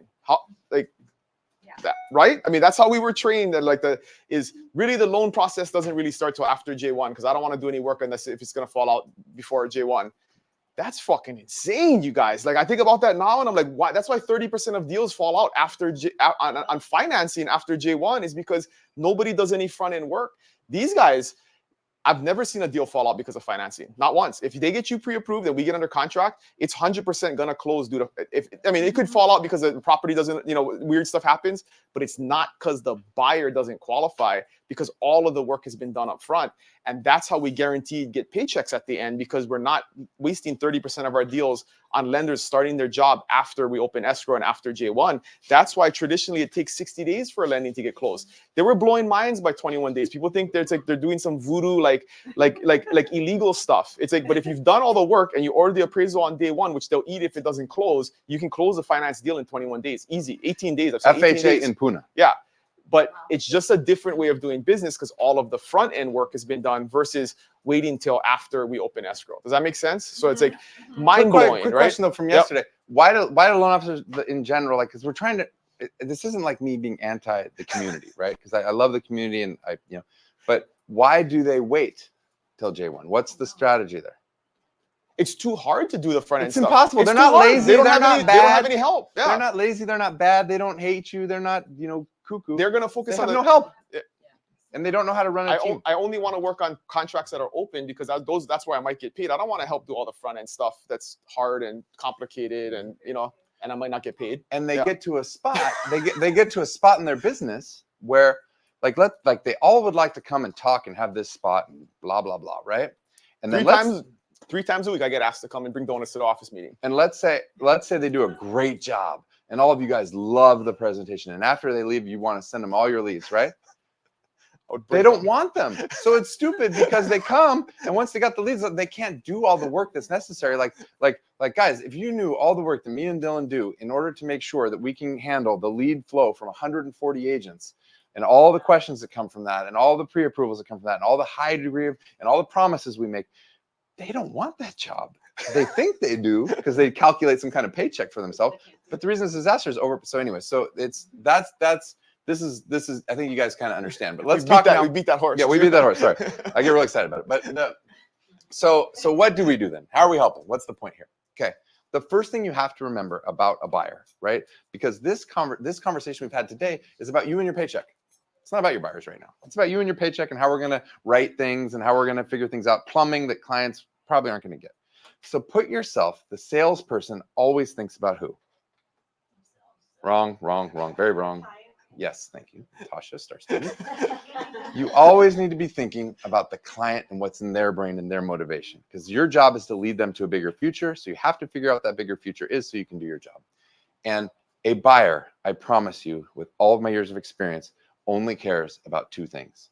They care about their cash to close. That's the check they write at the end. The dollar figure, $111,926.52. Oh, great. And they care about their payment, their monthly payment, and how that payment's going to change over time as interest rates go. So our loan team is trained on our first call to talk to the client about these two things. And then when we figure them out, what they're really going to be, we come back to them and say, hey, I know you said you were comfortable with $125,000 cash to close. Looks like we came in and it's about $124,000, so good to go there. And your payment was going to be $3,800, and you said $3,800 is a comfortable payment for you. We're at $3,825. Pretty good. We're in the ballpark. Sound good to you? Oh yeah, a little more, but that's good. We can make that happen. Cool. Awesome. So we're past all that. What we don't do is say, your cash to close is going to be $111,000. Would be $98,000, but you got to pay Natasha. So that's that line item right here. I don't know what you're going to do about that, but if you don't like your cash to close, that's the problem. And then moving through here, you'll see my loan fee. That's $1,500. That's the one thing that goes to me. It's the lowest number on here, so that's clearly not a deal. Then, this is how, guys, I'm telling you, this is how people that aren't aligned with your leadership and your way of thinking and your culture are going to sell you. They're the loan office. You are going to be taking your baby, your transaction, putting it on someone's doorstep, ringing the doorbell, and praying that they're good. Because your baby's going in the house, and you're not going to be in there, and you're just going to hope they treat it right? And that baby is your commission check, because I promise you, some guy with a backwards baseball hat and a cigarette hanging out of his mouth in Dearborn, Michigan at the Quicken Loans call center is ready to cut your pay right down to the bottom so that he can make his bucks, so he can make his Subaru payment. Like, that is a fact, and absolute fact. So this is why Dylan and I are so aligned at this high level, Because when you're trusting people to explain your money, you need to make sure you trust those people and those people understand what you're trying to do and that they're involved in the process as early as possible, which is why 1 + 1 = 3%, meaning you plus your NFM loan officer is how you're going to keep your commission together. Just like yesterday, and I said we have a really high degree of expertise on this. That 2.5 deal where the 0.5% was out there wiggling, I mean, we solved it in 2 seconds, right? And I'm not saying, some agents are going to be further along with the negotiating. Some agents are just starting with their journey. But, lean on us because Alina, Jamaica, I'm not faster than them at the numbers. They actually do more numbers than I do, right? As far as quotes go. And we got you covered on this stuff. Ask the crazy questions. Give us a call, especially when we get into net sheets, right? Which is coming up. Like, she can tell you how much title insurance costs in like a second, right? And how much the HOA fee should cost, and how all the numbers on there. Where as a realtor, you're looking, like, what am I supposed to do? How am I going to populate this document? Lean on us, guys. Like, this is our job. Isn't sitting at a desk waiting for your client to show up so we can tell them about rates and programs and slowly execute this process over time. Like, that is not our job. Our job is helping you at point of sale to close, and we're going to talk about some of those offers. Okay, compensation gap strat. How are we doing? I feel like we've done too much lending. We're still okay? No. Okay. So mentally good, because I want to tell you guys about a 0-down program I've got. No, totally kidding. Like We have this new duplex program. We do duplex the program. fourplex, the Big Island fourplex special. I know you guys have a lot of fourplexes. House hacking. I get that call all the time. Okay, so does anyone remember, people who've been agents for a long time, in COVID, how we had something called an appraisal gap strategy because appraisals were not coming in. People were buying houses 10% over because they were shooting up. All the comps didn't work. And so you had people whose loan to values were blowing up because lenders take the appraised price or the purchase price, whichever is least, right? So you come up with these strategies. Well, this is going to be the same thing. Now, I want to be clear because Dylan's pointing this out every time and I really missed it, and it is very important. What percentage of the time are you anticipating the seller is just going to pay commission and there's no problem? 60-70% of the Okay, time. so 70%. So this is for 30% of deals. This isn't like the whole world going forward, but this is where you need us thinking, and this is where we're going to help you if you do reach that, person who's not willing to make it happen for you. The compensation gap strat works like an appraisal gap strat, and that we, just like everything else I do in my life, I divide it up into 3 things: green light, yellow light, and red light, which you've heard from me before. A green light buyer is the anesthesiologist with 50% down, because they can cut you 3%, no problemo, out of that down payment and put 47% down instead. The money goes here instead of there. It affects the monthly payment, $18. They don't care. They're buying the house. You're paid. Move on. Doesn't matter. Doesn't affect their price. Doesn't affect anything. Doesn't affect the loan. Just like an appraisal, if they got 50% down, who cares if it comes in 50 grand low? You're still closing. Nothing's bad. That's a green light. So think about, for you guys, the realtors, if I got big down, I'm okay. If the seller's not helping. Big down, I'm okay. Then you got your 20 to 15% down, and do your thing about the low down. Yeah. Then you got like your 20 to 5% down people. Okay. If a 20% down person needs to pay you out of their pocket, they're now going to be less than 20% down, which is going to trigger mortgage insurance. When that happens, you don't want your guy with the backwards baseball cap, except in Dearborn, Michigan, saying, "Oh, well, the reason you have to pay mortgage insurance is because Natasha is getting paid." $22,000. $22,000. Look at this. So this is what you don't want, right? What you want is somebody explaining, hey, here's how it works. We're going to build it. You can't really build things in loan, but we're going to build it into the financing, meaning they're going to put in less. So they're going to have the money to pay you. It's going to cost you an extra $60 a month. They need to be able to articulate this in terms that buyers are comfortable listening to, right? That they're also going to get a better interest rate typically for that, because loans with mortgage insurance have better interest rates slightly than mortgages that don't. And that's because the mortgage insurance makes the investor very happy. That's why it's there. And these people are kind of the yellow light. So if this happens, you're going to have to do some wiggling.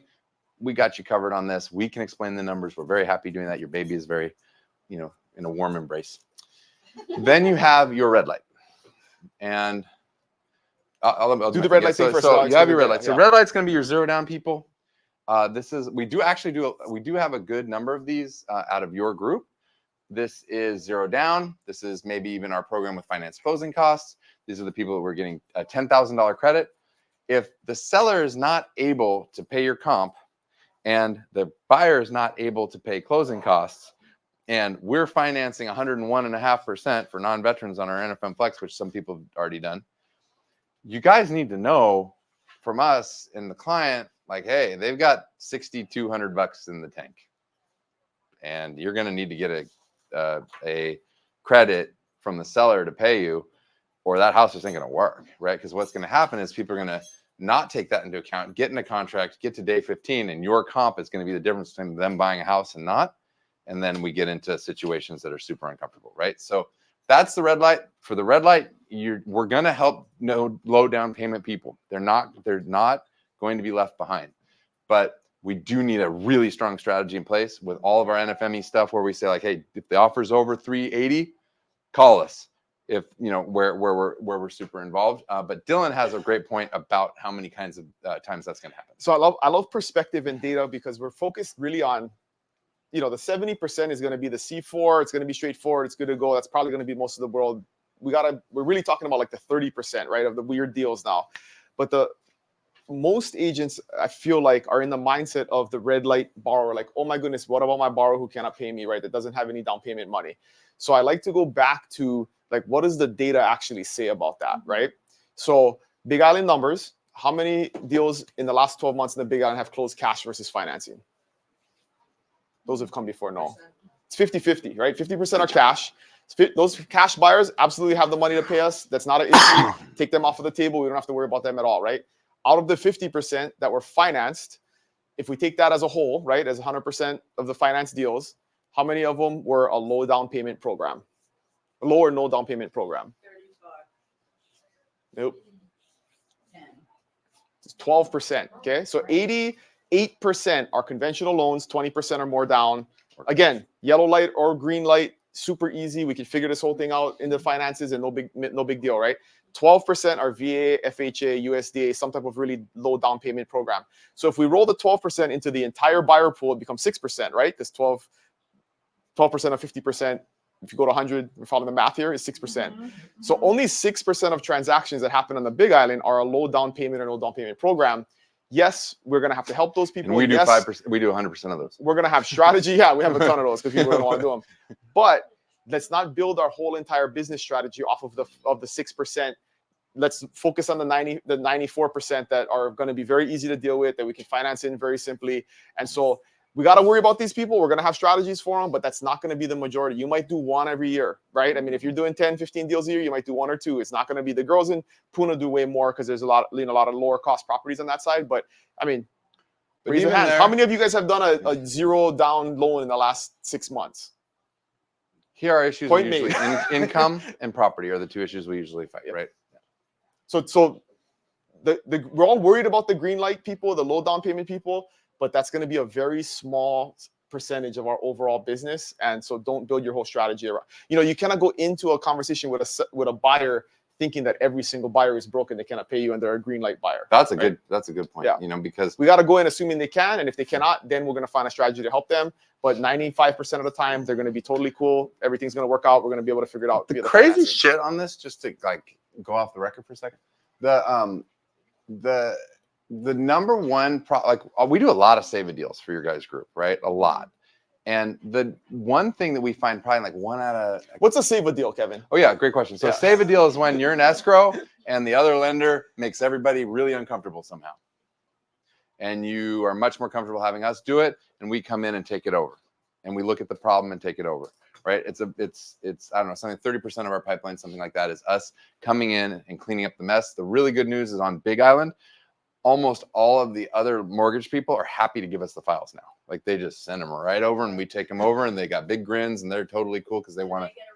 No, that's illegal. 100% illegal. But they don't get anything. But what they do get actually is they save face with their agent or their client because they're worried about their reputation and they just want to make sure that everything's, Pono. So why am I talking about this? Oh, I asked you what a save a deal was. Oh, you asked me what a save a deal was. Okay, so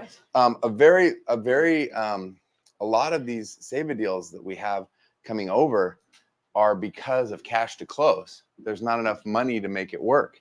The program doesn't work. There's no money. And when we get them, it's the answers are so easy. It's like sell the sailboat. Oh, why are you doing it FHA? Just do it conventional. Why? Like they're very simple kind of goofs by the thing, which it sounds like, okay, why is he talking about this? What great fact, Kevin. The reason why is because these are the people that are going to be telling you how much money there is available to pay you. And they can't even figure out how much money is available for down. And then, so it's like you don't assume when someone tells you your client's got no money that they really have no money, because they didn't look under. I was talking about casino advances yesterday as like sources of funds to close. Like, right, like there's you have a line lot of credit from casino. You can pull 10 grand, use it as a down 401k loans. I mean, you have to understand. Hey, we operate as a loan team within the guidelines of our investors, right? If it's within the guidelines of my investor, we're doing it, right? So it's very clear. Talk about the warehouse worker prison guard. Yeah. So Greg, it's no. But so we had a deal come in from the east side where nobody could get him pre-approved. He's only had a job for 1 year. This income we cannot use, right? That was the save a deal part. He works at the prison in Hilo, right? We made the argument. We asked what he did beforehand. He worked at a warehouse. We made the argument that a warehouse and a corrections officer worker is the same thing. At a warehouse, you're watching over boxes to make sure they don't go away. At a jail, you're washing over humans to make sure that they don't escape. It's the same skill set. It's the same job. Warehouse workers should become corrections workers. It moves them up in the world. And we're able to use his 100 grand income now as a corrections officer versus his 40 grand as a warehouse worker. And this is in the guidelines, guys. And the difference between your teams is just how we do it. I mean, you want to hear something super crazy? So, Alina, what has happened for you and your client? Is it an EXP client? The one with Lisa? That I just yeah. No, it's actually one of my.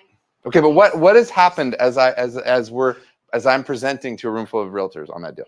The emails went through. There was an appraisal issue about the house being super small, and there's no comps, no light comps for that house. The appraisal came in. So has anyone had that? Sorry, deals pal. No comps, right? That's where we were. Literally, that's where we were. Like the appraisal was no good. We got a second opinion on the appraisal. It's called the AVM. That came in at value, and it's like, oh no, like nope, we don't like these appraisals. This is not going to sell. So if you see, 5 minutes.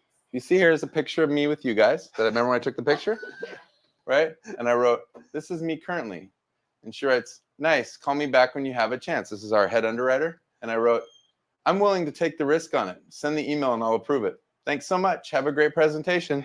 Alina's loan's approved. Everything's moving." So like you guys don't see that happen. I'm never gonna call Natasha and say, yeah. I'm never gonna call Natasha and say, hey, I guess what we did and look at this. And I was presenting. Like it's just when you should have like working with us should feel like a big warm hug.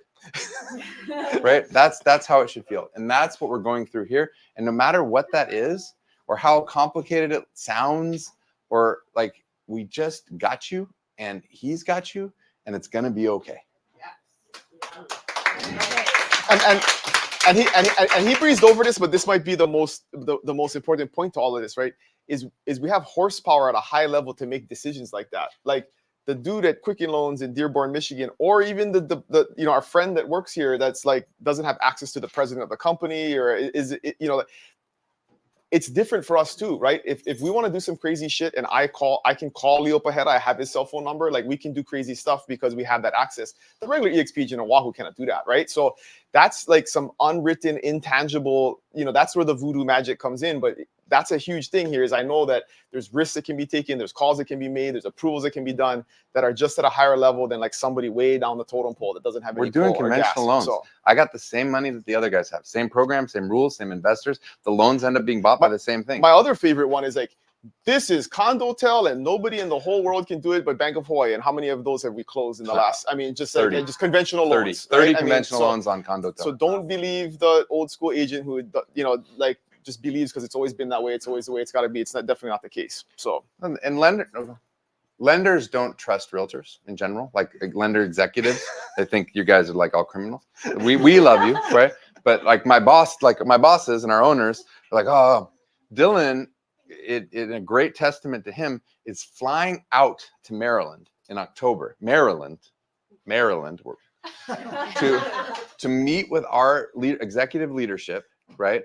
And put a face to your team in Maryland. So when I'm asking for crazy shit, they know the real person behind it. So it sounds like our business, like at the worst levels, our business is a crappy bank that you can't deal with. It's like the cable company just hanging up on you and you're on hold with the music. But at the really high level, like it is a personal relationship between human beings where we're taking risks on you and helping you guys get where you're going, because we can trust that Dylan has built like an ethical real estate team at scale is very valuable to loan people, because we know you guys aren't like doing bad stuff. So we can get a little bit more risky and help you guys make money.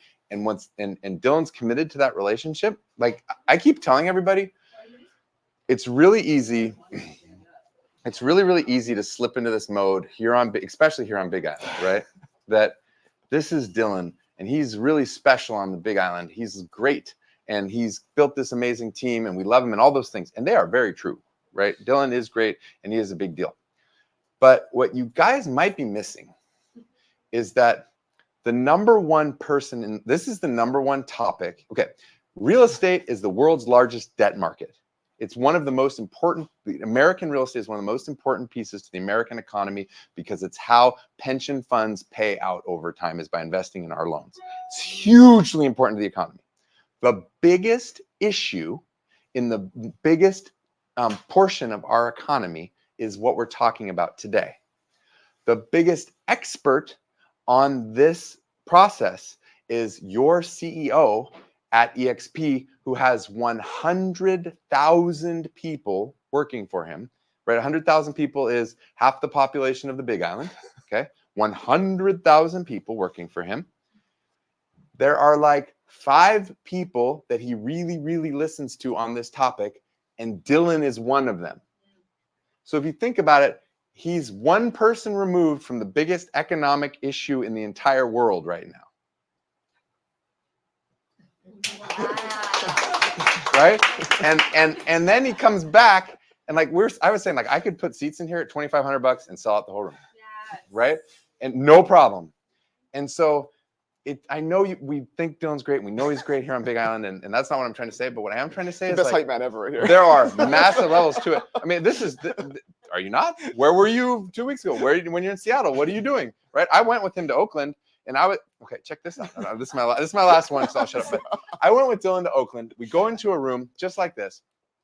There were 30 agents, okay, plus Leo, plus the sales guy, the Michael. Yeah, you know the guy. Yeah. Whatever, the guy in charge of EXP. He's super important, but not important for this conversation. And we get into the room, and there's like 40 agents. That assembled group of agents was the would be the 4th largest real estate brokerage in the world. Wow.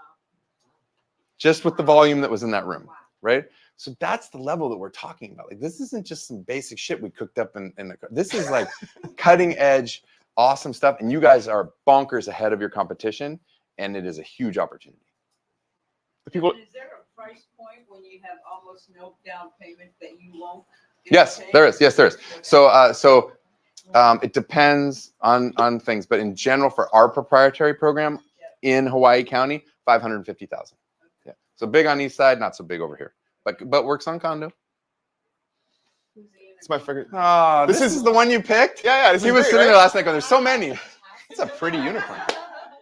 So this is for the people watching the recording. If you've watched the recording, the proof that you did is you text me the word unicorn. All right? There we go. We know if you're paying attention. Hi, guys. That was Monica's idea, by the way. Yeah. Because everybody needs to get this training. Like if anybody misses this, like you are lost in the sauce. It's going to be super difficult and painful. So we just want to make sure that's why we're recording today. Is we want to make sure everybody gets this. Okay, man, that was really exciting. Now we're going to talk about net sheets. You guys ready to talk about net sheets? Net sheets are exciting too. So, hey, I'd make net sheets so exciting. Ready? Yeah. Call your lender and have them do your net sheets. But I just and we're not going to train on net sheets, but I want to just show you guys like how you can present this to a client to help them understand that you're not taking the 25 grand to Vegas and putting it on the craps table, right? So this is one version. There's lots of versions of this. The escrow companies all have this, but this is the way we got to present costs to a buyer, right? So they understand the big picture and how the contract negotiation will deal with some of that cost and help them not come out of pocket too much more than they're comfortable coming out of pocket. So in this example, I've been changing this every time we do this, but if the list price is 600 and we're going to offer 575 and Alina says they need 80 grand down to qualify for whatever program they're doing, you know, we know how much is going to be financed. Then we fill in all the costs, right? We're getting a full fee of 3%. There's 1,500 escrow fees, title insurance. We got, based on the offer, we fill this in. If we're paying for termite, we fill in termite. If we're not, it's zero. If we're paying for survey staking, we fill it in. If not, it's zero. And then down at the bottom of this, we get to, okay, so the total closing costs, right, is $28,350. We explain to the buyer, what we're going to do is we're going to ask for a C3 or C4, depending on what makes sense for that offer, for 25 grand, right? Your additional out-of-pocket expense is going to be $3,350 in addition to the 80 grand you got to come up with. Are you comfortable doing that? We're going to have a pre-conversation with them to know that they can do that. Buyer says, cool, I can do that. We can come to the table with 80,300. One thing. Yep. Or you're going to say, your cash to close is 83,350. I know you already talked to Alina and she said 85 grand was comfortable for you. Just want to verify that. Good to go? Boom, and we write the offer and we start negotiating, right? And if the offers come back and we get a counter, we're going to work this thing out and we're going to go back and forth. But we're not going to tell the client, you got to pay us $17,250 at closing. Write me a check, right? I mean, that's what the regular agent's going to do in this presentation, and that's why people are going to freak out about it, because it's not going to be put into context of how we're going to solve it down here. And if this doesn't work, maybe we build it into the purchase price. Again, we have 17 different ways to do this, but this is a way where we can show them. And the other way we can do it is, you know what? We need 28,300 to close, but what we're going to do, because I'm a master negotiator, like my business card says, is we're going to start at 40,000, right? Mm-hmm. And if we can get the seller to agree to 40,000, you're actually going to take home $11,650 back, or we can put that towards your down payment and you don't have to come out of pocket as much. And you know what? Maybe we go back and forth and we negotiate, and the seller agrees to 30,000, and we can show them, okay, now that number goes down to 1,650, but that's net money to the buyer, not additional costs that got to come out of pocket. We can apply that to the appraisal or something else, or moving costs or whatever, and you're good to go. Does all of this make sense? Are you comfortable? Then we write the offer, right? So some of this conversation is going to happen at that level in coordination with us, but we just got to be ready to have this conversation when time of making offer. And then this is where it gets crazy. My 3-offer strategy, right? Here's 3 different ways we can do the same thing. Which one do you think, is going to make the most sense? What are you most comfortable with? This is all exactly the same right now, but you can show them, based on this scenario, we need this much down. Based on this scenario, we need this much down. Based on this scenario, we got to come out of pocket this much. And give them options to make a choice so they feel comfortable, and we're going to make sure it all works. So when somebody that presents 3 options 1 million times a day, here's what I would do. When you do these 3 options, you're going to have 2 kinds of people, and I highly recommend the disc test so you can figure out knowers, thinkers, feelers, right? Mm-hmm. There's a whole class on that. But if you're working with a knower, right, that's a Dylan kind of mindset, right? You're going to explain something, he's going to give you an answer. If you, at 20 seconds, if you go to a minute, you're done, right? You're going to say, hey, here's option 1, closing costs, cash close. Here's option 2. Here's option 3. I really like option 2, and that's the one I would go with. They're all good options, but if you're just looking to make a great decision, all my experience points to option 2. What do you want to do? Most of the time, that knower is going to be like, sounds good. That's why I hired you. Awesome. Let's move ahead. If you're working with a thinker, that's somebody that's going to ask you 50 billion questions. You're going to say option 1, option 2, option 3. Here's the reason. Here's the differences of option 1. Here's the differences of option 2. Here's observation. Here's option number 3. You now have all the data that exists to make your decision. Which option does the data tell you is the best one? They're going to take about 20 minutes. And then they're going to give you your answer, and you're going to move forward, and you're going to make your offer. Right? They're going to ask you the crazy questions. They're going to ask you what survey and staking, why isn't it $14.99? Where's the cents? They're going to ask you where the cents are, all that kind of stuff, right? But if you ask Alina, who has a ton of experience on this, what happens if you go, like the inexperienced goofball salesperson does this. Okay, guys, it's buyer broker compensation 3%. That's my fee, 21 grand. Escrow fees, that's 15,000. Title insurance. Any questions on that? Title insurance, 1,000. Any questions on that? And this is what they do, and you'll find yourself doing this because what you do is this is the preschool level, right?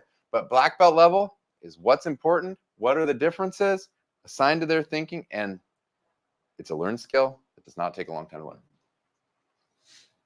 I didn't do that yesterday. That's all we're gonna do on net sheets, and we're done. And we're done. Yeah. And the next part, I think, is the most important part, honestly. I think. I could be wrong. So this would Yes. be like a thing where we can do our own sheets. Well, you Yeah, can use this that's it. sheet. This is a template for everybody, and then And- so they have an amazing tool that actually lays it out all side by side, and then all of the escrow companies have net sheets too, right? So that's going to be part of it. Is I think what everybody needs to do is go do some training on First American or TG's. They have an app, right, with a net sheet and stuff like that. Yeah. Yep. Okay. Okay. What's the difference between a tangible and an intangible thing? Tangible, you can touch it, it's Feel it. there. Right? Intangible is Yep. not. Yep. My love for all of you is It's intangible. intangible. Yeah, yeah. Okay, so My love for you is tangible. we got to think about value in the context of our tangible value and our intangible value. I think we have an enormous amount of intangible value just because of all the stuff Kevin just talked about and all of our knowledge and all of our spirit of working together and service to the client. That's all intangible stuff. Like it's valuable, but you can't really like put a dollar figure to it, right? It's hard to say, you know, this is exactly what it's worth. So we have all of this. This is page 7, and you don't have to write this down, but this is all in the buyer's consult book, right? There's like literally 2 pages of intangible value that our team brings to a buyer, right? We can show you property anywhere in the state within 2 hours. We have specialists in all of these different areas. We have 6 brokers that can answer your questions. We have all of this stuff that we could tell a buyer, this is what our value proposition is, in addition to your personal value proposition. So you got to know all of that stuff.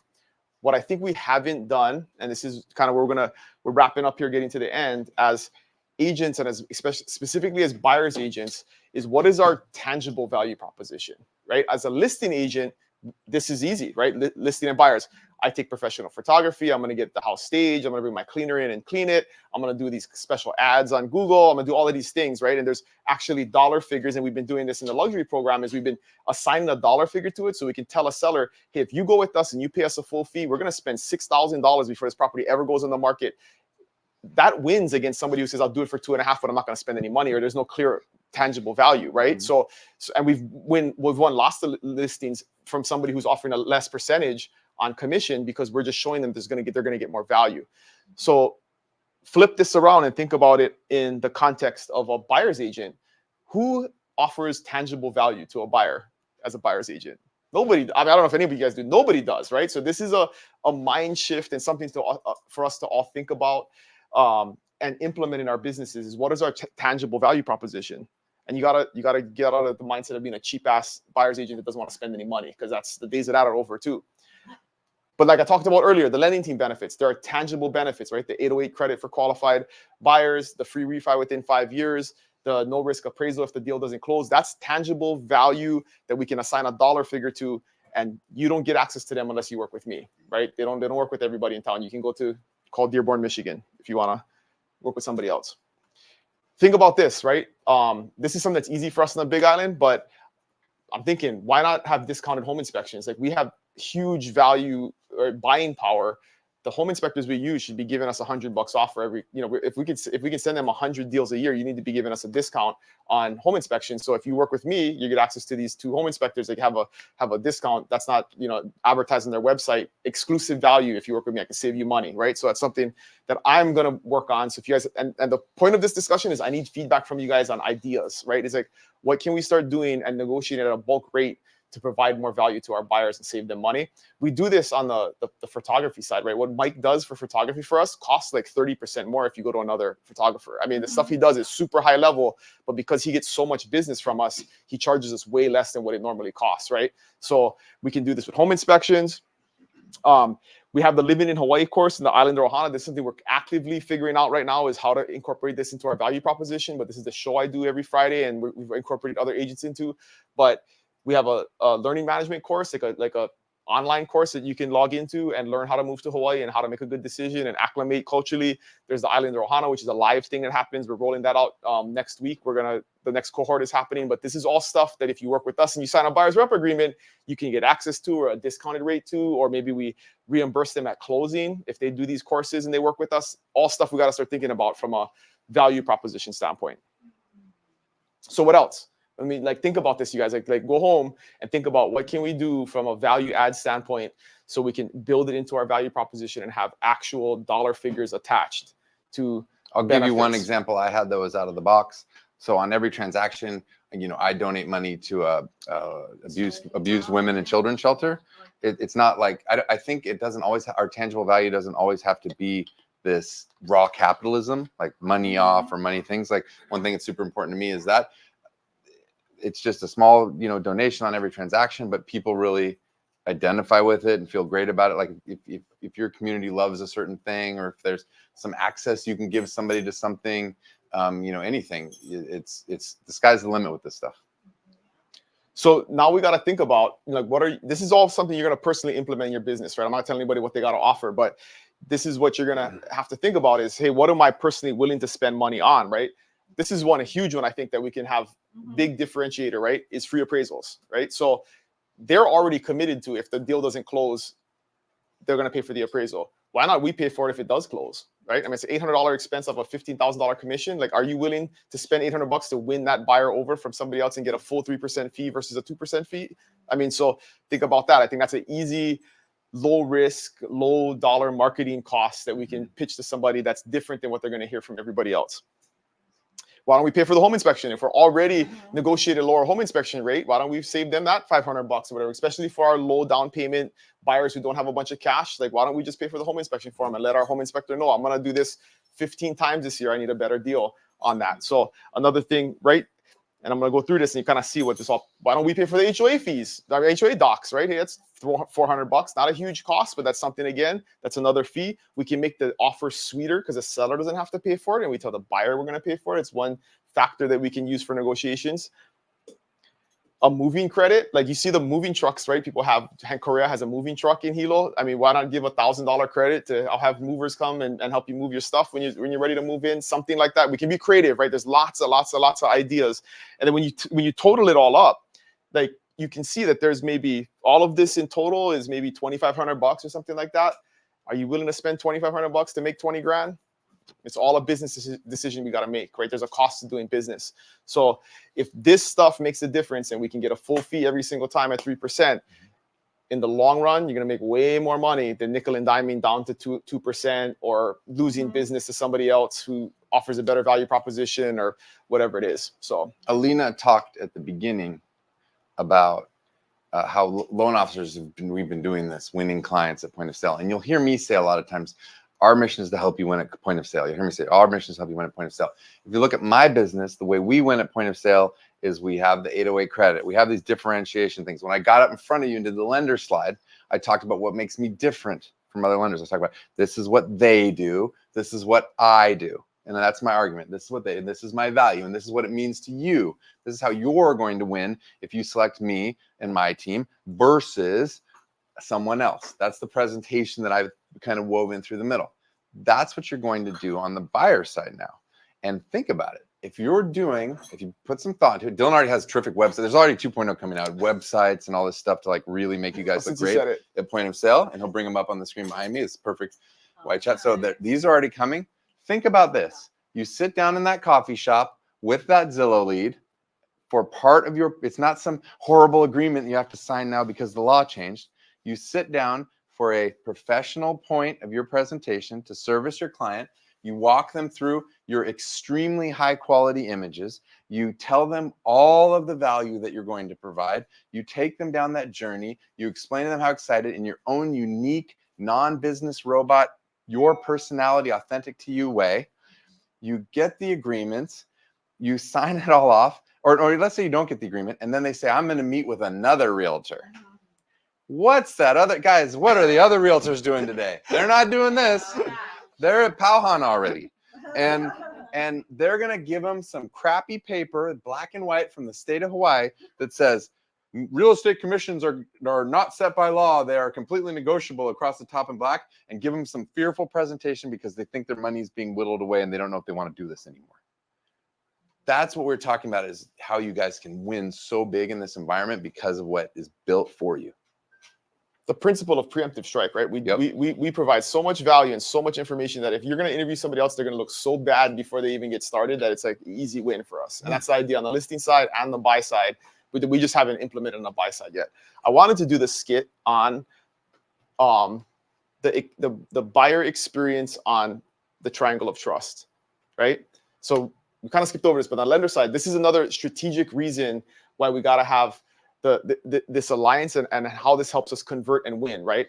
So let's run through the scenario. I get an online lead and I go through this quickly over the phone. They don't need a lot of information, but they're only willing to sign a 3-day buyer rep agreement because that's what they're willing to sign. And I'm good with that because I want those 3 days to win them over, right? I don't need a couple days in the car with them and I can win them over. But part of my agreement is you sign that 3-day agreement, I'm going to give you access to my lending team because that's part of the process, right? We've gone through the process and I need to make sure that they can actually buy. I don't want to enter into a longer than 3-day agreement if Kevin talks to him and he's a Pocololo farmer that wants to buy in Lava Zone 1 and there's no way I'm going to sell him a house, right? So now the next step happens. I need to spend 15 minutes on the phone with my friend Kevin. He's going to do, I do the script, right? And Kevin gets him on the phone. So we've had that initial meeting. We have a pretty good relationship. We got a 3-day buyer's rep. And now I give Kevin their contact information and Kevin calls them. Right? And what does that phone call sound like? This is what you have to know. You have to know what's happening on the other end of the phone. I'm super nervous. This is my first time doing this. Aloha, Dylan. It's Kevin calling from NFM Lending. I'm a mortgage broker. I work with Natasha Thomas at the agency team Hawaii. Natasha gave me your name, said you were thinking about purchasing a house in Hilo. How can I be of service today? Yeah, she said you can help me get the money to buy. Yep, I can definitely help you get the money to buy. Just have about 10 minutes of questions for you. Everything's going to be off the top of your head. It's super easy and conversational. You got 10 minutes for me to just kind of walk you through some stuff? Yep, absolutely. Awesome. First question for you. How did you meet Natasha? Well, I called Zillow and she was like on the house that I wanted to see. You mean you found her on the internet? Yep.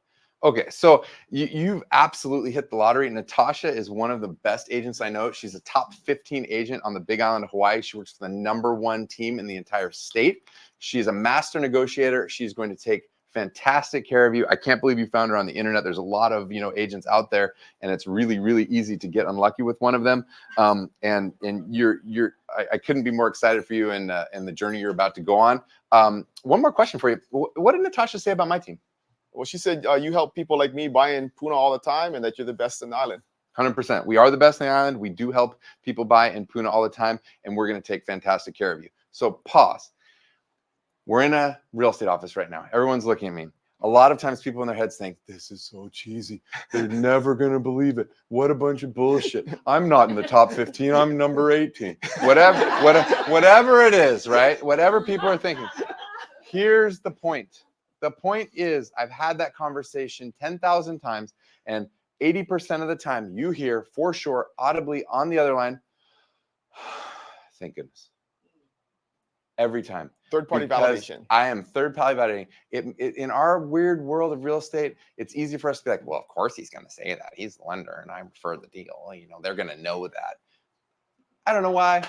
They're happy to hear that. And it works like crazy. And right now, my personal production team lead to pre-approval is 87%.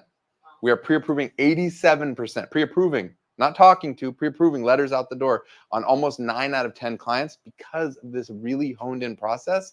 And that is what's keeping everything together for you. That's what you want me to? Yes. Yeah. And the point to this is, right, if this whole thing happens and you have a good experience, how much more likely is that client to sign a beyond 3-day buyer's rep agreement with me? Because now he's gotten value, he's gotten third-party validation. They feel and if they fire you, they think they're firing me. They got to fire us both, and that's really hard. Right. So it's all part of it, right? It all works together. The old school way is here's 3 people, call them, right? And when they call one of the 3, like, does the buyer get that on the other end of the line? Absolutely not, right? So it's all a piece to the puzzle that all is going to build on making sure that we convert more leads, and we're building trust quicker and faster, and making sure that it's okay to get a 1-day or a 3-day or a 7-day buyer's rep agreement signed, but we got to do all of this if we're going to build a long-term relationship. Plus, we got to do a good job. So please do a good job when you actually go show them property, right? That guys, it just happened last night at like 5:45, and this person was born and raised in Hawaii, lives in Oregon, wants to move home, is a very serious buyer. She has family on Oahu, Maui, Big Island. She told me all about them. And then I'm just like, and I knew because I get prepped. Zillow call, fire lead, whatever. So I call, so I already know this is Zillow. So I immediately am like, oh, and how did you hear about Danielle? And she's like, oh, I called Zillow, and I'm very persistent. So I kept telling Zillow, no, I want a Big Island, connect me. I'm not exactly sure how that works. But connect me. I want somebody on island, blah, blah. I go into how awesome Danielle is. She's a local girl from Maui. You have scored. Like, I'm just like, wow, what? She's warm. She's this, because she told me all this stuff about her family and lots of sad things. And so I'm like boosting up Danielle when I know a family friend could just come in and be like, no, you should use this person. But now Joy has me, she has Danielle. She's now feeling like she's like wrapped up in this little big warm hug. And she was so happy. We talked for like 35 minutes, and a lot of that is like, and it was at the end, she's just like, we're gonna fill out the app tonight. It's really late, but I want to do it tonight. And then she can go back to Danielle. Like, it's really amazing how it works, you guys. It's the triangle. You guys set them up to call and then you guys are an amazing tool. You guys just gave this person this awesome loan officer that's really gonna help. And then we send them back. It's amazing. Highly strategic. Yeah. Okay. Was that our last skit for the day? I think that was it.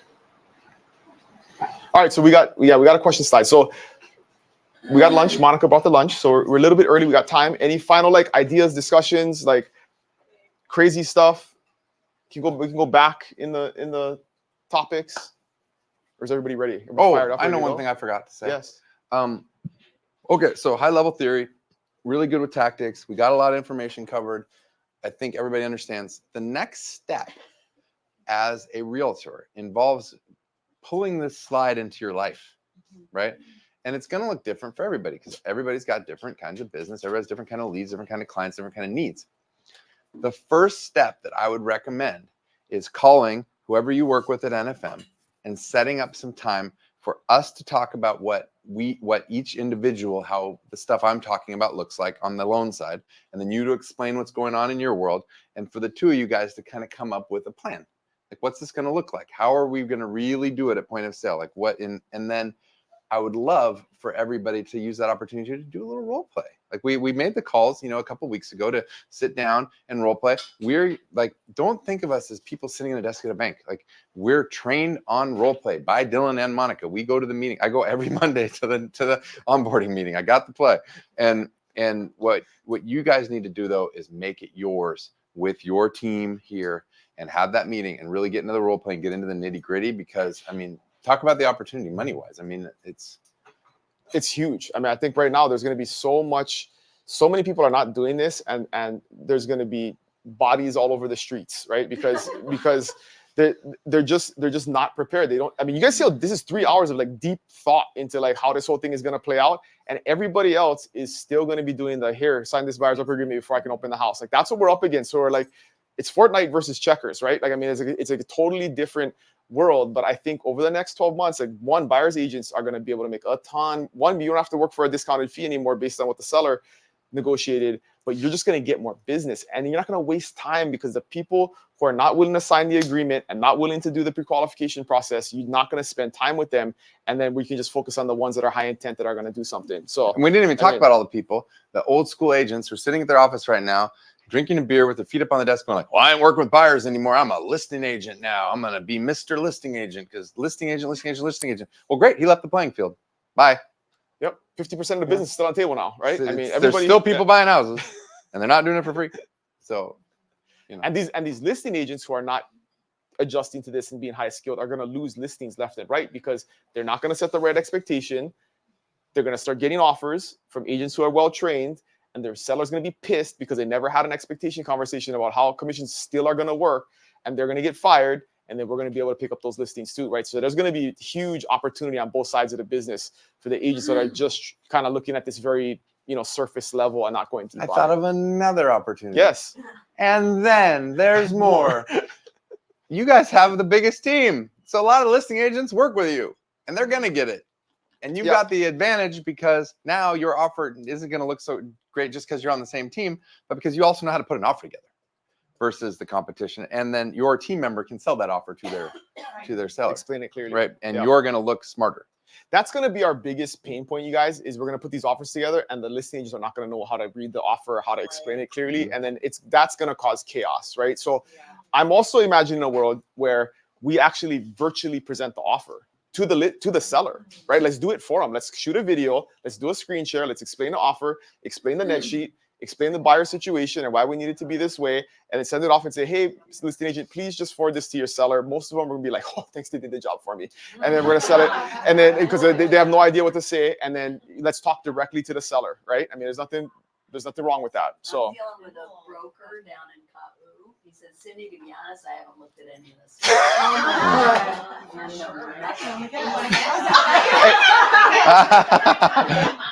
you guys at the broker meeting on August 13th, okay, August 13th. When did the forms come out? August 12th on the WAR broker meeting, August 13th. There were brokers asking, when are the forms coming out? We're like, yesterday, homie. The broker of the company, the owner of the company, right? So that's what we're up against. It's going to be rough. So let's go. Margaret. Thank you, Margaret. Margaret, what's your last name? Oh, we had some good transactions. Yes.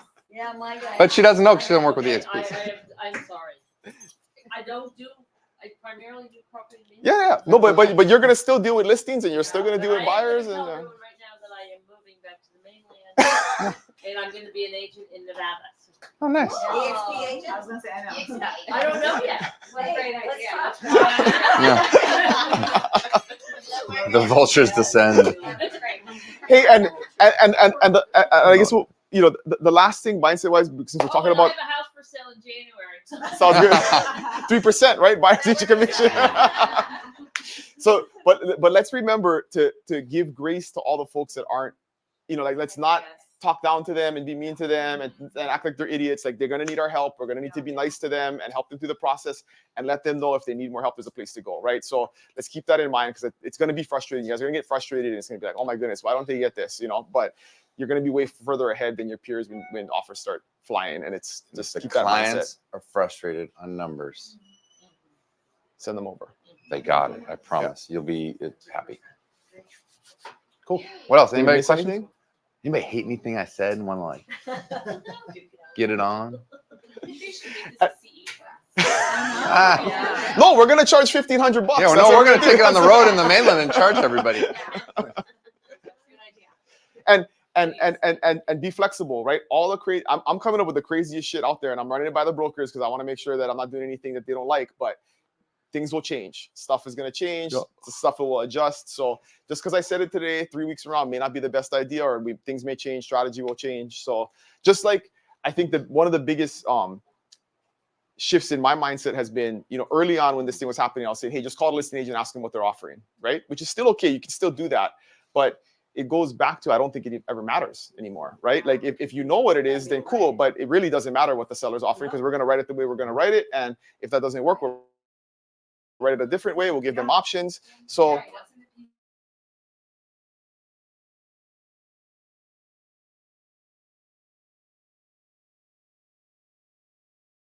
it'll be C4 70% of the time, and building, if it's what we were looking for, we'll build it, or we'll just ask for it, Market, we didn't talk about because everybody's worried. The sellers aren't going to do this because they're looking at it from the kind of one market. Yeah. We're not in the market, you guys. We're seeing already the additional concessions that are happening. If around 2009, 2010, sellers were offering 4%, 5%, 6%. Short sales were offering 8%. Bank-owned properties. So they can think that 3% is all we're relegated to going forward. It's really market dependent, and so don't worry about that, and then we'll change. If market's hot again, I'm already overpaying 3, 4, 5, 6, 7, 10% on the property. So if part of that is for their compensation, they're going to be okay with that. They were overpaying on this price and giving away all their rights in the contract and paying for everything. Right? We're already doing that in the hot market. So the market will adjust, everything will work out. It's going to be okay, and we're going to win. So. I have a question. Yeah. So for land, usually the commission is higher, right? Or it used to be higher. You write 2 different buyer rep agreements. Land, I mean, that's the check boxes on the top, right? So you put 3% and then you're like, you just lock yourself out. What's that? Any additional terms? You two. I mean, I think the easiest way is you do one for residential and one for land, and you do 2 commission rates. So it's very cut and dry and clear on the 2 contracts. So you can have 2, yeah. You check, and again, this is part of your value proposition, right? We should always be checking all Hawaiian Islands because we can service them wherever they go. We don't want them working with locations on Oahu or something like that. But again, menu of services, if they're really uncomfortable, or they like, hey, I want to work with Natasha on the east side, but Raquel on the west side. If it's EXP, it doesn't matter. But if they want to work with like 2 different companies or whatever, you can check other and then put TMKs in there, right? 3.6 to 3.7 is gonna, is what this applies to, or 3.1 to 3.4. Meaning, don't put east side or west side. Yeah, There's no meaning. That's not definable, right? But put TMKs in here if you want to geographically limit where you're looking. Allie, what's your question? I had a question and it escaped. But menu of services, I think the strategy here is win the business, right? Yeah. Concede on the buyer's rep as low as you gotta go. You can go down to 1 day and 1 house. That's totally cool. But wow them when you get there and win the business, and then ask for more time, right? We're gonna have to earn that business in some cases, not every case, but be okay with doing that. I think I'd rather get a shot, right? Like shoot your shot, get the opportunity, and then win the business from there. We were making jokes all week about like relationships, right? You never walk up to the girl in the bar and say, hey, can you sign this marriage contract? I want to marry you, right? You ask for coffee first, and maybe you go out to dinner, and then maybe you go, to the beach, and like Buy some candy. It's a process, right? I mean, and you get engaged. I mean, like so just think about it in that process. Like, we cannot expect somebody to sign a contract with us unless we've taken some time to walk them through the process. Invisible service items need to be sold in steps. And buyer's agreement's one of those steps. And the example I keep using is if you have a squirrel in a tree. This is good. You can't go run up to the tree, climb the tree, and chase the squirrel. Come here, squirrel. And that's what the sign this buyer's agreement, because it's like the old way was have as many lottery tickets out there, meaning buyers, as you could. Whichever one hits, you're in. You don't really have to do much work and get your check. Mm-hmm. It's changed. You can't you can't run up it. So what you do is you take a little potato chip, put it at the bottom of the tree, go away. Squirrel gets it, and then you keep getting closer and closer over the days. The next thing you know, you got a bunch of potato chips in your hand. You got a squirrel too, right? It just takes a process, like you have for listings for buying, like we talked about. I know we've said the same thing 30 different times, and we're just trying to get it every way so that it makes sense. So I have another question. So for the buyer's rep, how do we ensure that they don't have like other ones out there, or can we write in terms that my buyer's rep supersedes? So this is important discussion to have with a buyer, right? Is the implications if they have more than one. So what happens if they have more than one? They owe 2 commissions. They owe 2 commissions, right? So buyers got to understand that if you're fooling around, like, you're potentially going to pay child support on 2, right? So, it's part of the process. I understand finally what you mean. So, I mean, it's just part of our discussion, right? It's like we there's no way for us to ensure. I think I've said this before. My fantasy is that there's an MLS for buyers, right? Where we enter in our buyer, where there's a database where you can go check the buyer to make sure whether they're under contract with somebody, like we do with listings. It's pretty straightforward. I don't know if that's going to be implemented anytime soon, but there's no way for us to validate other than their word. And they're just going to have to understand that if they're signing multiple buyer's rep agreements and they buy, they're potentially going to be on the hook for a commission to each one of those agents. So, and this didn't come up today, maybe because we've covered it, but what happens if the buyer refuses to pay your commission at closing? Doesn't close, right? I mean, what if they refuse to pay title insurance? What if they refuse to pay for the notary, right? Like, this is not a thing you can refuse to do at the end. It's going to be part of your closing costs. It won't balance. So don't worry about that, right? You're not going to be screwed at the end because a buyer decides not to pay. It's going to be part of the closing costs. It's going to be part of the contracts. It's going to be clearly explained by the loan team what the cash to close is going to be when we get there. So that's not a thing to worry about. But that's the kind of stupid shit people are worrying about out in the community. Be worried. Is it true, Dylan? Be worried about your value. Be worried about your buyer's rep agreement presentation. Be worried about your lead flow and how you turn that into a buyer's rep agreement. I mean, into an appointment. Those are the places to worry. 100%. Yes. We should be obsessed over that, obsessed over the script, obsessed over communicating value proposition, obsessed over explaining how compensation works, explaining our strategy and how we're going to make it work for them and make them feel comfortable. Like that's all the stuff that we got to worry about. It's, and it goes back to, we got to have so much value out in the community that folks feel comfortable before we even have this discussion, right? I mean, I just had a random booking for a listing in Hilo the other day, and we got on the meeting, and I'm like, how do you hear about us? And she's like, well, I see how you guys marketing. I think it's great. I want you guys to sell my house like that. They don't care what it's going to cost. Like they already selected, right? Like that's like the easiest compensation discussion in the world. I have no idea who this person is, but they've already decided that they're going to pay for whatever we're charging. You don't like walk into Louis Vuitton and then like go bargaining, right? You know you're going to pay your ass for a stupid handbag. Like you know you're going to overpay, but it's like you decided when you walked in that you were going to do that, right? So we got to think about our value in that ways. We have so much value in the universe and into the community that when they come to us, it's like easy discussion when it comes to. How much does an appraisal cost? It's variable. What makes it variable? If it's investment property, what the appraiser's charging. We actually, if you want to know, NFM Lending charges more on our appraisals than everybody else. Do you know why? They're the most expensive appraisals. Yep. Very proud of it. Do you know why? Because they always come No. the right price. Close. Guess where the money? I wish Angie was here. Guess where the money goes? Do you think it's me? $200 every time? Woohoo! We give it to the appraiser.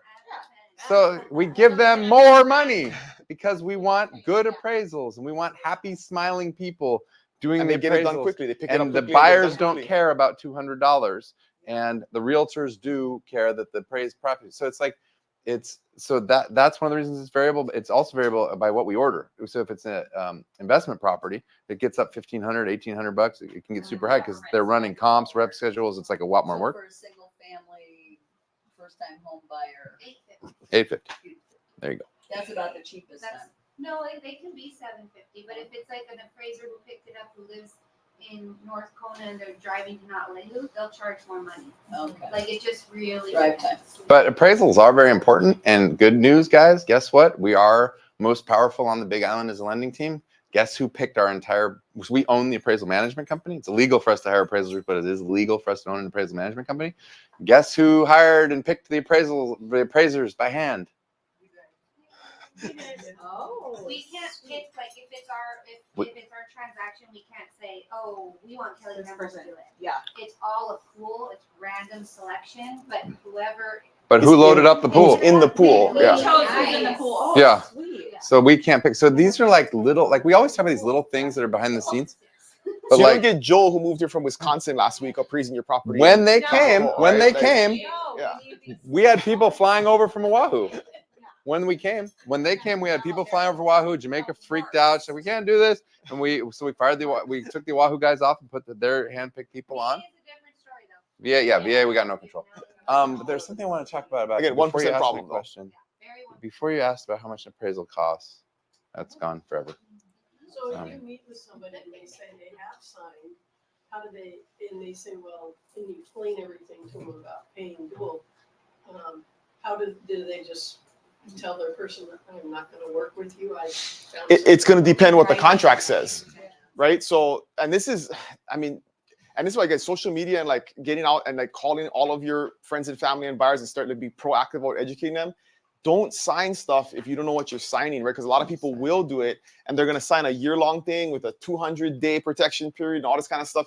And buyers are going to get put in a really bad position because they're signing stuff that they didn't understand. So one, it depends on what it says. What's the cancellation period? How many days? What's the term of the agreement?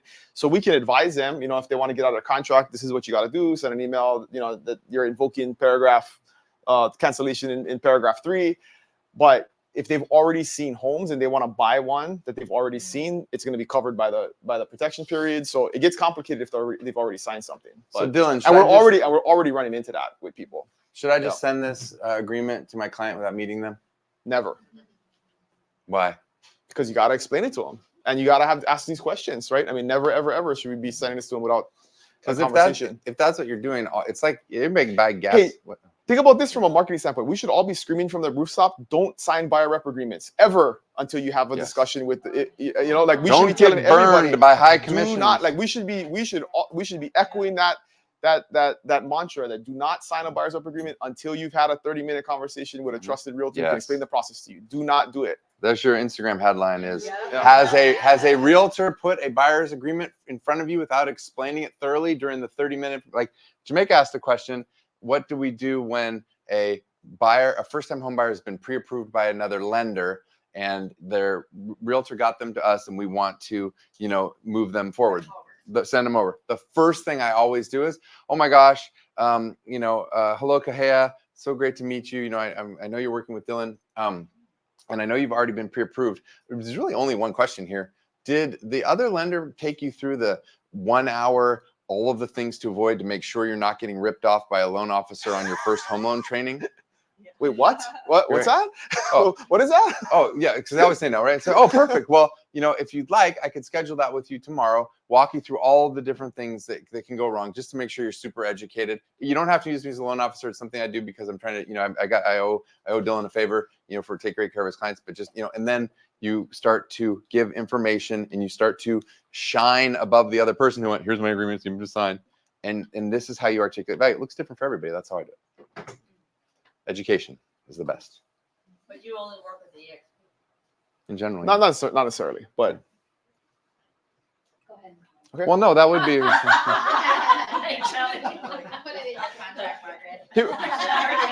The answer to that is I don't work with random people who reach out to me. Right. I'm very focused with who I work with, and I'm very focused on who I target because I have very high expectations for myself and my team, and I can't give them to everybody that wants them. And here's a mindset shift from an LO perspective, which I didn't realize, which I'm like, you're really smart because your job must be way easier.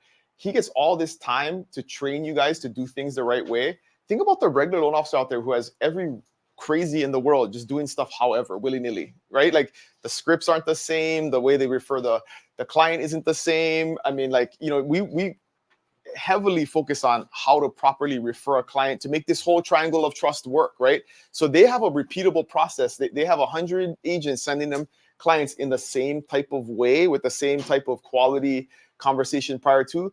The regular loan officer there who's bringing donuts is like, send me all your leads, send me all your leads. Like somebody does it one way, somebody does it another way. You have no idea. Is it a cold lead that came off the internet? Is this your friend from church? Like you have no idea what the... He's stressing me out. Right? I mean, but this is why the normal loan officer can't service you properly is because they're getting peppered with like just shit all the time and they don't know what to, and then they got to still process their loan and do all of that stuff. And it's like, when you look at it from a big picture, it's like, man, I would hate to be a loan officer like that doesn't have this system in place because I would not want to work being one with. too. But that's why this whole team works, right? Is because my mindset is like a brand new agent can join, have very clear processes, procedures. If you follow the play, you're like Angie and you make 100 grand in 7 months. Like, I mean, like Angie just follows the play. Like she doesn't do anything crazy. She's not creative. She doesn't try and do it, do something that she heard on the internet. Like it's just run the play and it works every single time. But that's why it's a repeatable process, right? So it just makes it this, and I never thought about it from the loan side of it and how much more efficient the process can be if we just run the play. Well, I had a call from a guy that wants me to get into his CRM and he wants me to do all this shit and make him flyers and custom all this stuff. And I'm like, okay, great. But how many leads you got? He sent me 3 leads over the last like 8 weeks. It's like, I don't have like what we have is special. It's something great to be a part of. I'm very focused on it. I give 100%, but I cannot do that to everybody. It has to be. And at this point in my career, I'm not doing loans to give my kids Cheerios, right? Like I have a life I've built, and it has to make sense. Just to answer your question, which has nothing to do with this presentation. Okay, we're at 11:59. Yeah. Any last 1 minute question? If not, we're gonna break for lunch. Okay, it's lunchtime. Oh yes. Why ask for 3%? I mean, if we're coming with these presentations, why won't we not ask for 4? Absolutely, that's totally up to 10, you. Whatever you want. Yep, absolutely. I mean, we know we're gonna blow people away with yep. With the website and the buyer's Yep. Why ask for the same amount that people think about it, at a lower price point in a competitive, like you also have to think about, to me, if I'm an agent, you have to think about net dollars per deal, not just percentage, right? So your dollars that you think you're worth to get somebody into contract may be more than just a simple percentage if you're selling a more inexpensive property. And think about if you're working on a big team in an ultra competitive 2021 market and you're capable of getting people into escrow so they don't have to wander around like the Israelites for 2 years looking for a property, you're worth all kinds of money. All kinds of money, because there's all kinds of money they're losing not getting into escrow because properties. Think of 2021. They went up. In this system in 2021, think how much. I mean, I think Huge. that's it's theory, but I think it's true. I mean, if your values, I would pay my agent that. You know, it's like my favorite line, right? If there's multiple offers, whose name do you want on the offer? Andrew Nonaka, because everybody loves Andrew. He's never burned the bridge. Everybody loves him. Like if there's 10 agents, like I want Andrew Nonaka on my buyer's offer. Like people don't like me, but everybody loves Andrew, right? And so like if you're like really want to get in, let him write the offer and put his name on the bottom because it's gonna look favorable when they get that offer. You gotta charge extra, Andrew. Yeah, that's extra $5,000. Nice right guy there. fees. Yeah. Okay, guys, thank you very much for sticking it out. The lunch is ready outside. We got Chinese chicken salad from Big Island Grill. So hang around. Let me stop the recording. Yeah, we're just around. But wait,